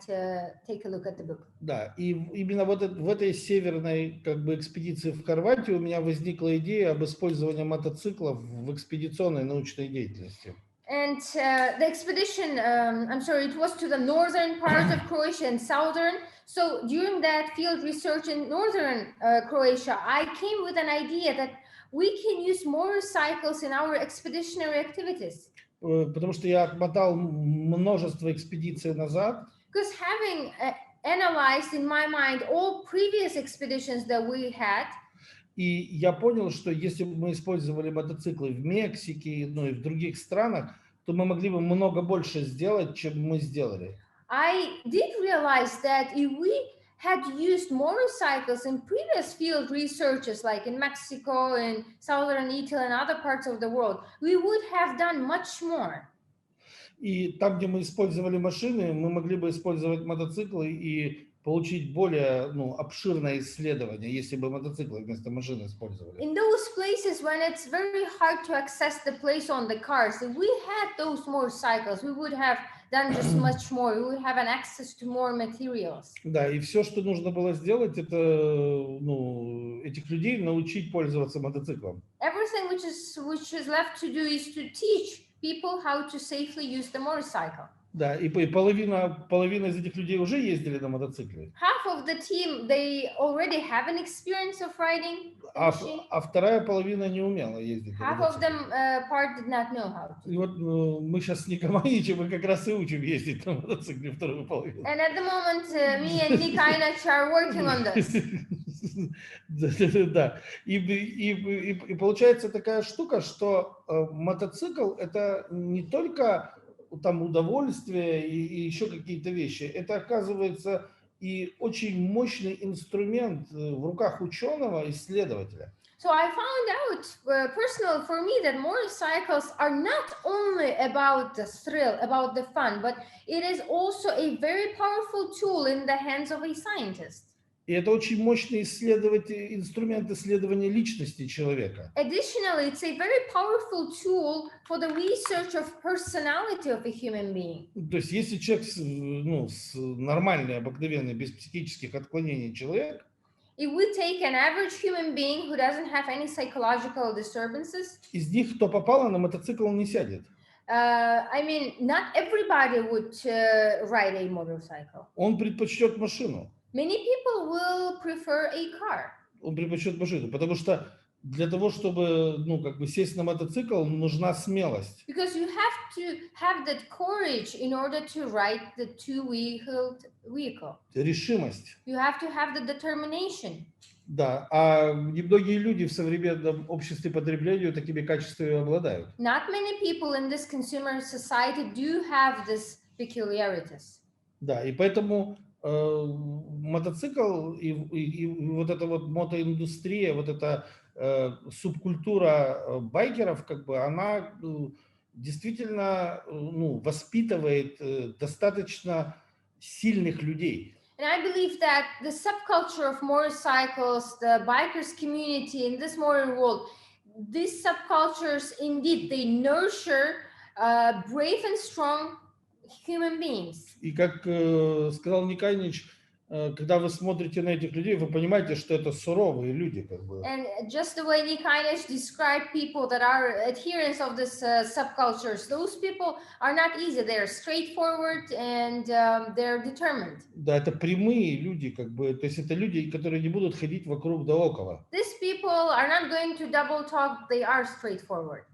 И поэтому действительно, когда мы говорим, формирует ли субкультура личность, безусловно, в мире кроме субкультуры ничего личность не формирует. And answering the question, do subcultures shape personalities? Of course, yes, they do. There's nothing in this world that would shape personalities except subcultures. Скажем так, нет другого инструмента формирования личности на сегодняшний день. To put it differently, there are no natural tools in the world that would shape personalities except subcultures. То есть такого массового инструмента формирования личности. And to add, the tool which is very massive on a global scale. Я никогда не видел, то есть по сути мы можем говорить о том, что какого-то человека что-то другое сформировало вот этого конкретно одного. Я говорю за всех людей в мире. Certainly we can take a look at the individual human being, what has shaped him or her. But speaking globally, generally and broadly, then subcultures are global tools that shape И, personality. безусловно, те субкультуры, которые я исследовал, они доформировали мою личность. And even subcultures that I, as a scholar, did research, they finished like polishing, basically, they also influenced me as a personality. Потому что когда ты попадаешь внутрь, ты становишься частью этого. Because when you immerse yourself into a subculture, you become part of it. Поэтому я всегда очень тщательно выбирал субкультуру, которую хочу исследовать. And for this reason, I was very meticulous in choosing what kind of subculture I would like to research. И не исследовал все субкультуры подряд, которые я встречал. And it was not about like studying any subculture that I just saw. Спасибо за внимание. Thank you for your attention. Thank you so much, Dr. Maltsev. And by this moment, please let me ask our next speaker to continue the discussion. Ienatsch, you're welcome. Great, thank you. And I appreciate Dr. Maltsev talking about motorcycle riding technique, because he, in turn, is helping me understand the learning techniques of our students, and it's opening windows in my mind as well. So I appreciate that. The question is interesting. It's the idea of death, but then it says, and different ways of implementing this idea by subcultures in daily life. And I think that motorcycling is a little bit simpler. We aren't really implementing the idea of death.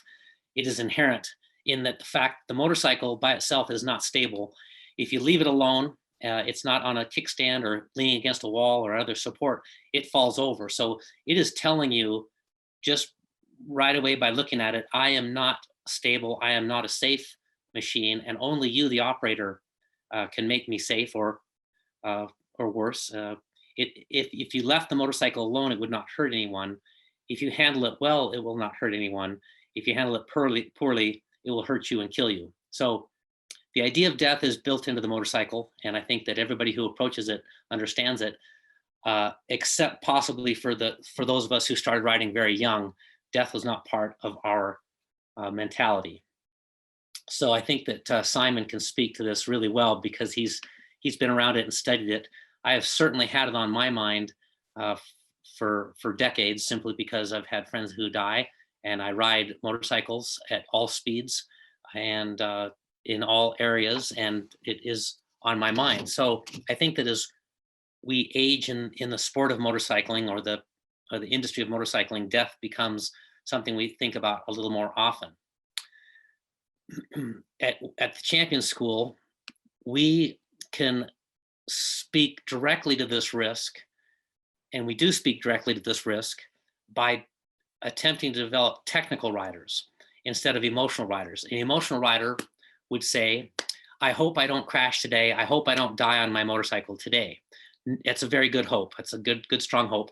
But a technical rider will be so focused on what they are doing on the motorcycle, the gear they wear, the preparation of the motorcycle, but the inputs they make on the motorcycle, that the death will take a very distant back seat. And I think that Simon has seen this in the best of the Isle of Man racers, where they are so focused on putting the bike in the exact right location for the exact right corner, doing the right inputs. All those things are far, far above the idea of this could kill me. That's an emotional thought, and those people would not be on the motorcycles if they were not technical. We try to build technical riders and skirt this idea of death. You know, I'll tell you that the idea of death is a direct influencer to those who decide to ride a motorcycle. And I can tell you that because we've had quite a few students in the last year, when they introduce themselves, they go, yeah, my name is Sarah, and I'm riding a motorcycle because of COVID. And Sarah realized that she could catch a life-threatening disease at the grocery store if somebody sneezed on her. And she decided, what the heck, if I can die in the grocery store, I'm going to fulfill this lifelong dream of mine, and that is to pilot a motorcycle, a freedom machine. And we've had at least a handful of students tell me that personally. I'm riding because of COVID. I started riding because of COVID. I think that's pretty cool. Our subculture and death were not inherently tied. because the steam engine that they attached to a bicycle back in 1876, the steam engine that they attached to the motorcycle was basically not really, you couldn't really ride this motorcycle, quote unquote, couldn't be much faster than a bicycle. 12 miles an hour was an amazing steam engine motorcycle speed, but everybody, the death thing started to become a bigger thing, because in 1924, we were over 100 miles an hour on motorcycles. In 1937, the top speed was over 136 miles an hour on a motorcycle, definitely speed you can die at.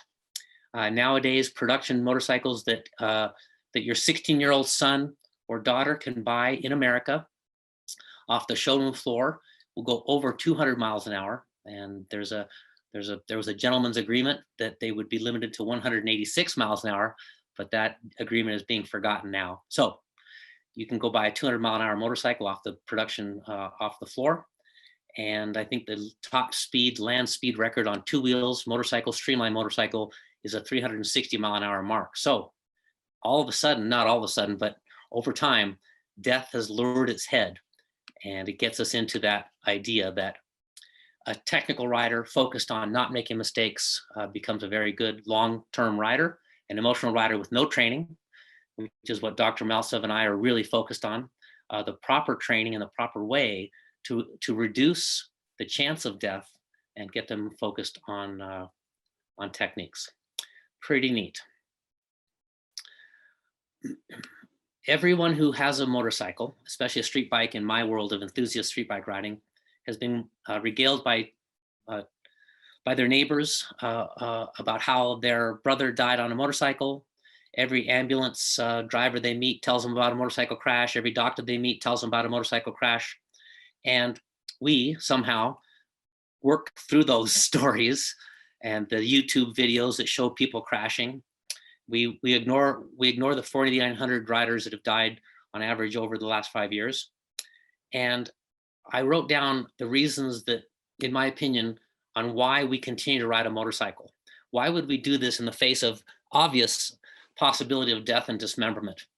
One, we could simply count on fate, luck. We ignore reality. We blissfully get on our motorcycles thinking it will not happen to me. Number two, we count on riding skill. We believe that someone who was in a crash and was killed was because they were a poor rider. We are a good rider. We've decided not to ride drunk. Almost 50% of crashes in America are drunk motorcycle riders. Well, we decide we won't ride drunk. I should be fine. We count on good gear. We put on the jackets, the pants, the helmet, the gloves, the boots. We put their bright colors. It's called conspicuity. We are brightly colored. We ride with our headlights on. We have all the best gear. We have airbags in our jackets now. If we want to put an airbag in our jacket, we think we're going to be fine because we ride with the best gear. Next reason, we count on technology. We believe we're buying a motorcycle that has anti-lock braking. It has traction control. It has wheelie control. It has power modes. I can turn down the power in the rain. I should be fine. This should be fine. I'll be fine. I won't be the rider that crashes because my bike is so good. But all these risks, all the risks that we take, we decide are worth the reward. The reward of certainly racing after a Sunday night when you're sitting with your crew and you've had a good race, maybe you've got the big trophy, you're sitting there and there's nothing that can replace that in my life. Bob Hanna, a motocross world and national champion, he said the only thing better than motorcycle racing was airplane racing. And most of us cannot afford to race an airplane, but we can afford to race a motorcycle. So even though we've seen the crash bikes, we've maybe even crashed them ourselves, myself and our instructors, my instructors have crashed motorcycles, yet we keep doing it, because we have all these reasons that we can do it. But for us, the number one thing is we rely on increasing our skill to match the motorcycle. I'm going to finish up here. My passion is very simple. There's nothing I've experienced in my life as satisfying as riding a motorcycle, especially at speed. We can grow our subculture of motorcycling, but not with the current baseline instruction for new riders in America. It is woefully inadequate for the speeds at which they can ride when they buy a motorcycle off the showroom floor. So our subculture could grow if we improve riding technique based on what new riders are hearing. Here's the deal. Death is a natural progression of mistakes we make on a motorcycle. Death becomes a very real idea to the rider, the untrained rider, or the poorly trained rider that crosses a center line on their motorcycle. There's no oncoming traffic, so they are not killed, but they cross a center line, they pull over, and in their mind is, I could have died. Death is at the top of their mind, and they decide, I will not ride because it could kill me. We can change that with improved riding technique. Thanks. Thank you so much, Mr. Ienatsch, for your speech. And right now, let me give the floor to our next speaker. So, Simon McGregor Wood, you're welcome. Thank you. Can you hear me okay? Yeah. Sure. Death and danger, part of the subculture of motorcycling. It's definitely part of it. I think in its inception, it was part of the attraction. I think young men tearing away, creating a counterculture. This notion of death and sacrifice, I think, was an inherent part of the adventure. It was part of the rock and roll rebellion of the culture. By the time I started doing it, however, it wasn't an attraction for me, but the attraction of controlling the danger, of mastering the machinery that Nick referred to, this potentially wicked, murderous tool of being able to control it, of being put through a process of education and understanding, of the technical side of dealing with your fear, of managing the machinery and the environment in which you find yourself. That was definitely an attraction for me. I just wonder, for many people in the circuits, in the TT racing community, there I think danger is very much a prominent part of the attraction. I've spoken briefly about the gladiatorial nature of the event. I wonder if just a few of the 50,000 people who turn up to watch it every year secretly hope to be part of the kind of ripples of tragedy that come out of an accident. There are accidents every year. Does it provide people with sort of a frisson of excitement? Is that a very negative thing? I don't know, but I think it's part of the theater of this kind of road racing that makes it specific, that helps people define themselves as road race specialists, as road race fans and enthusiasts. I wonder, Nick will connect with this or not. There is something about today's society. We've spoken about the post-war era, but there's something today that draws people to the danger, the potential danger of motorcycling. Is there something about corporate life that gets 35-year-old lawyers and architects to come and ride fast motorcycles? There's something driving people today in the same way, or in a slightly different way, that drove the Marlon Brandos and the James Deans in the 40s and 50s. There is clearly a physical thrill. I'm not quite sure what the medical analysis has happened on riders' brains, but I can tell you there's a lot of chemical reaction going on inside anyone's brain riding a motorcycle. It is pleasurable. It's probably the same pleasure as a jet fighter pilot gets. It's that same level of adrenaline rush for sure. Is it a glorious death? Is there a culture within the subculture of celebrating someone's death? Just a few days ago, I was going for one of my COVID-friendly walks, and I passed something which is quite common here in the UK. It was a roadside shrine to a young man who'd obviously died on that spot on his motorcycle. There was his helmet. There was a piece of embroidery with his name on it. There were some childhood toys. There were some candles that people presumably go periodically to relight. That's a common thing. Is his family celebrating his memory? Is the subculture also, in a sense, glorifying the sacrifice in a way?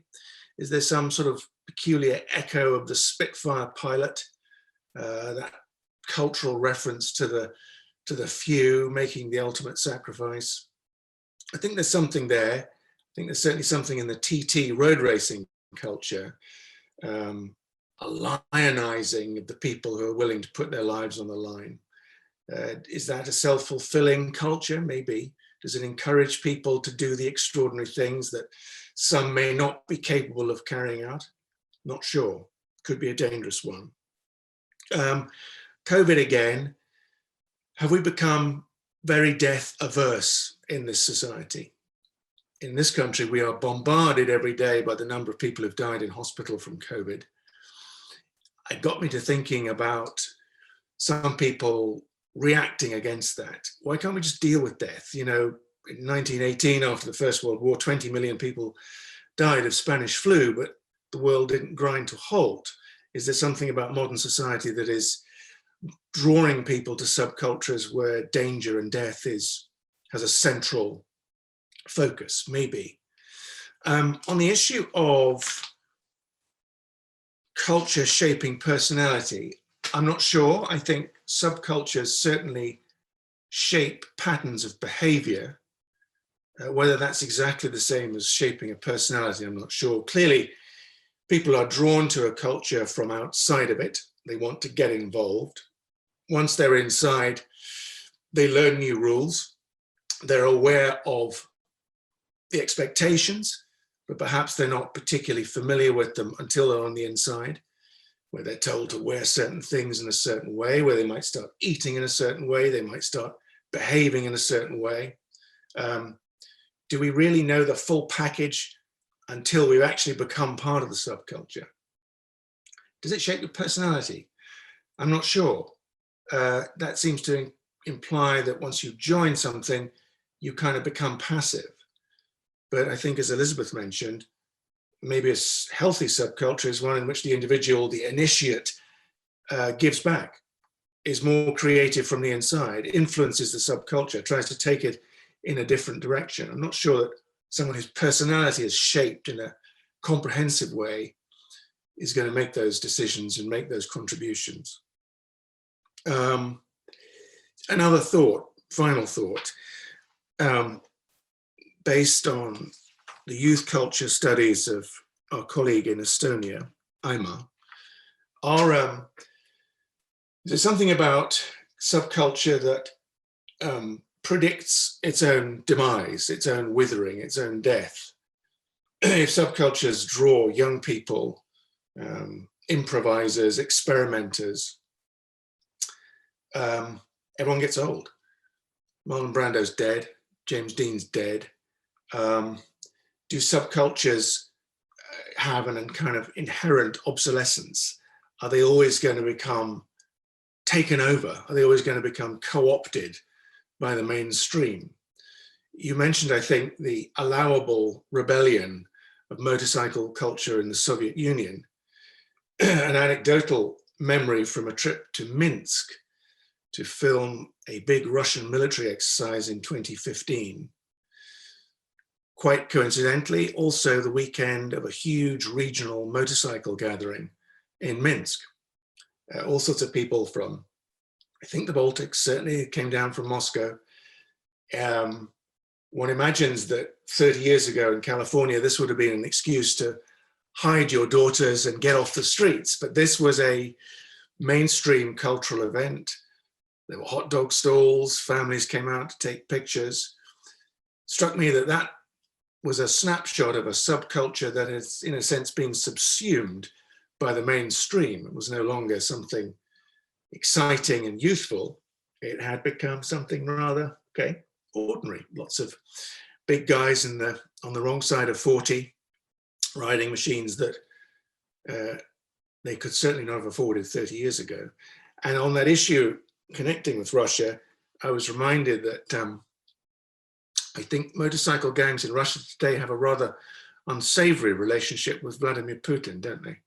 So there's not much sign of those guys rebelling against the system. They seem to have, in that specific case, been co-opted by the man in charge.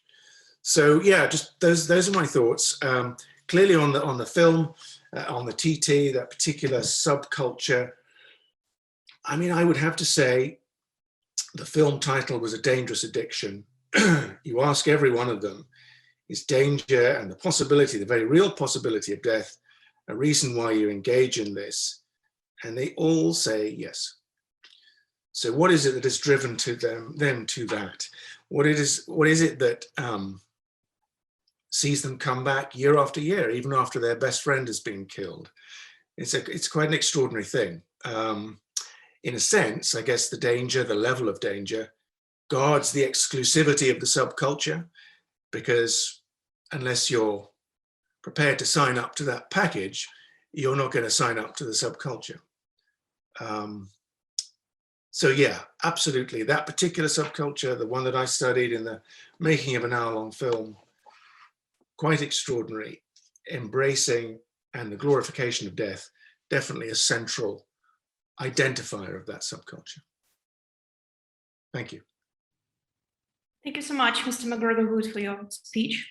And right now, please let me give the floor to our next speaker, Professor Maxim Lepskiy.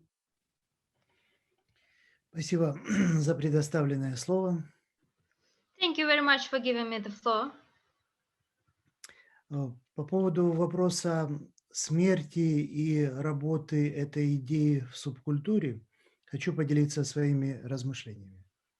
I want to share with you certain thoughts about death and this certain idea in subculture. Первый момент, конечно, формирование личности связано с поднятием планки до уровня жизни и смерти. And of course, when we speak about formation of personality of one, of course, we speak about a certain level when person face the questions of death and life. И здесь особый вопрос возникает, когда отношение человек-человек и человек-техника. And here we face the question about two relationships, human and some machine. Традиционно наиболее опасная зона и рисковая – это авиация. And of course, when we speak about the most dangerous field, the most risk one, it is aviation. Как в свое время говорил мой отец, в авиации привязки нет ни к чему, кроме как к воздуху. And as my father has told, you have nothing to lead on in aviation, just an air. Поэтому остается самый главный фактор – это человеческий. And of course, we face the main factor here is the human factor. Именно поэтому в авиации так много регламентов, которые профессиональный летчик должен знать. And that's why there are so many regulations in aviation that pilot has to know. Потому что от ошибки даже маломальской в технике зависит жизнь людей. Because even some tiny mistake in technical approach of the pilot can bring the death of many people. Именно поэтому в авиации возникают такие отношения между людьми, которые изначально предельны в честности и открытости. And that's why when we speak about aviation, we see the certain relationships between people, and these relationships are very honest and very open. Я думаю, что это касается и любой субкультуры, которая связана со скоростью и риском для жизни. And Dr. Lepskiy said that he thinks that it is also the same thing with other fields that's connected with risk and extreme. И чем выше угроза жизни, тем выше внутренняя дисциплина людей, которые практикуют эту сферу. And of course, the higher the life threat, the higher the discipline of people that practice this field. Знаете, закономерности мы сейчас смотрели то, что происходит с коронавирусом. And of course, knowing all of this, we see what now is going on with coronavirus. Когда большинство людей нагрузили страхом смерти. Because many people right now some type of loaded by the fear of death. При этом нет обучения, как работать с этим страхом и как формировать внутреннюю самодисциплину. And nobody teach people how to actually to cope with this fear and how one can create self-discipline in this situation. Поэтому часто изучение субкультуры, которая связана с максимальным риском для жизни, является тем образом, той моделью, которая позволит изучать вот эту внутреннюю самодисциплину. And that's why Dr. Lepskiy thinks that when we study some subculture that connected with risk to life, we also can understand how it works in different situations in the world when people are in the risk to life. Я знаю, что в одних из последних исследований компании McKinsey приглашали генерала, точнее адмирала подводного флота для того, чтобы изучить, как работает в экстремальном ситуации бизнес-команда. And I also know that recently McKinsey and Company, they invite admiral of the submarine fleet to understand how they act in the very extreme situation in order to understand how people can act in extreme situation in the firm. Поэтому, мне кажется, вполне адекватно изучать субкультуру через позицию отношения к жизни, отношения к смерти. And that's why Dr. Lepskiy thinks that it's very correctly to study subculture from the position to understand how they perceive life and perceive the death. Как модели поведения человека в экстремальной ситуации. And also as model of behavior in the extreme situation by different humans in this subculture. Самое главное, чтобы в экспедиционном корпусе мы скоро не начали изучать авиационную технику. And Dr. Lepskiy is joking that soon, maybe in Expeditionary Corps, we will start to study aviation technique, aviation machines and planes and everything, because right now we're already involved in motorcycling. Спасибо за внимание. Thank you very much for your attention.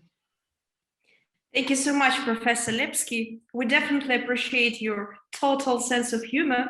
Thank you for your speech. And by this moment, please let... Dr. Maltsev said that actually this has been already planned. So by this moment, please let me give the floor to our next honorable speaker, Aimar Ventsel. Please, you're welcome, sir. Okay, I would say so that death and subcultures, it's somehow very unusual topic. And when to start from the beginning, and this is also what Nick said, that it's not only how subculture shapes your personality, but also what kind of people a subculture draws. And I was thinking about it very much when I was writing my book. And my own hypothesis is that a subculture draws people whose world sort of view of life and norms somehow overlap with the subculture. So basically what I want to say is, when you are a really, let's say, psychopath and you like to fight, then it's highly likely that you join the ranks of football hooligans, but not some new age hippies. And other way around, when you're really about meditation and energy and the biological aura, and you're a pacifist, then it's very highly unlikely that you become a violent neo-Nazi, for instance. So basically, this is how I built my book, saying that certain segment of punk and skinhead culture, this is where this subculture ideology and the way they see, they view the world, they view the masculinity, femininity, what is rebellion for them, this overlaps with working class in Germany. That's why you have a lot of working class guys in the skinhead scene and in street punk scene in Germany. And once you are inside a subculture, and I've been, then it shapes you pretty much. Sometimes it's even very, very difficult to let it go. So, for instance, you have a lot of those. Here in Estonia, we have a Facebook group, former punks, for instance. Those guys are already in their 50s or even older, but they still, okay, the peak of their life was the 80s when they were Soviet punks. And they just can't let it go. You still have certain photographs. You can find them on the internet. So old teddy boys, old bikers, old mods, old skinheads, old this and that. And to be honest, they look very stupid, most of them. Especially old skinheads look very stupid, I must say. So somehow I think subculture is like two things. What makes a subculture for you attractive? It must be something that you have inside of you. And then once you're inside of subculture, then the subculture shapes your worldview. And when it comes to death, I think that directly, no subcultures are interested in death. So nobody really wants to die. Otherwise, the subcultures would die out anyway pretty soon. But I think, and the paradox is that the most death-possessed subculture, goths, are the most harmless subculture in the world. They are non-aggressive. They don't want to die, and they don't want to kill anybody. So I've never seen a goth doing street fighting, for instance. But I think there are two groups among subcultures in general. When we talk about death and dying. So one is what Simon also said, controlling the danger. And this is what motorcyclists are about, but also, let's say, when we climb cliffs are about. So you control the danger. And when I wrote my book, I discovered that there is, inside the crime studies, there is certain let's say, discipline, which is called thrill studies. So people study gang culture and criminal activities from the perspective of adrenaline rush. So, and the argument is that a lot of young people, young men, they join these kind of, let's say, petty criminal gang activities, not because of economic gains, but because of this thrill as such. And I think the second group, when it comes when we talk about subculture, is not controlling the danger, but somehow you are confronted with it. You're confronted with the perspective of being injured and being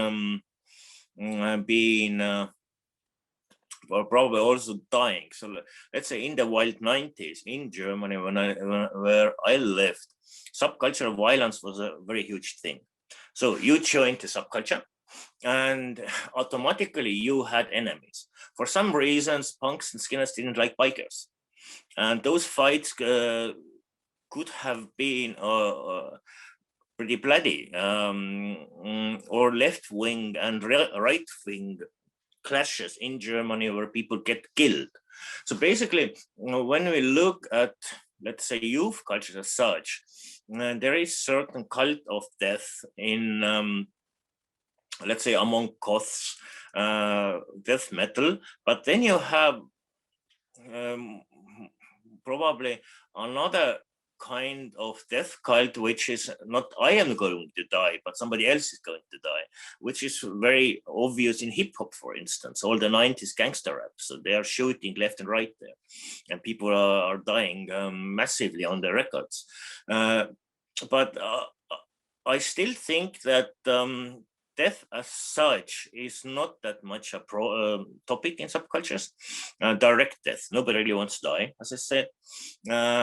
But then more like the death as certain framework of your subculture geography. What I mean here are those subculture feuds where violence is involved when you are in a run street, in a run club.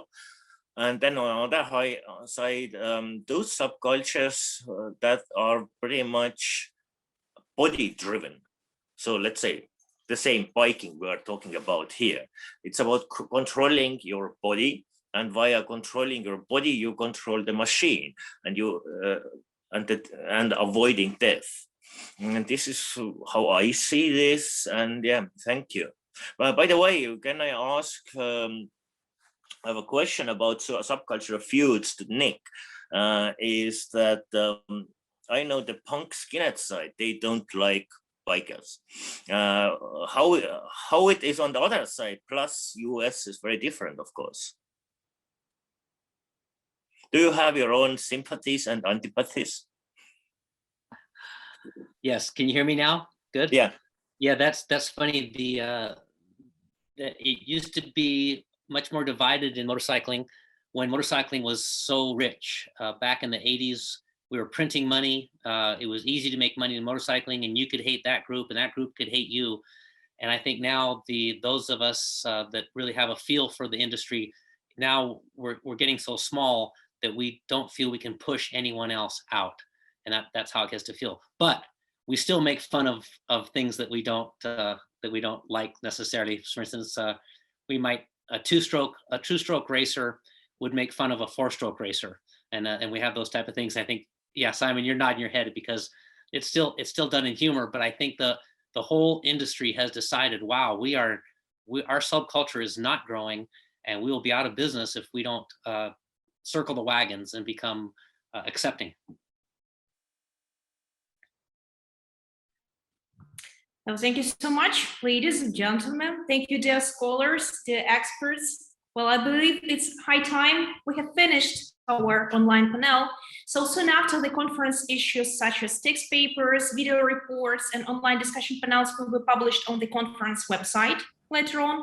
And furthermore, a conference collection volume will be published as well. And that brochure will be available to those who are interested. So by this, let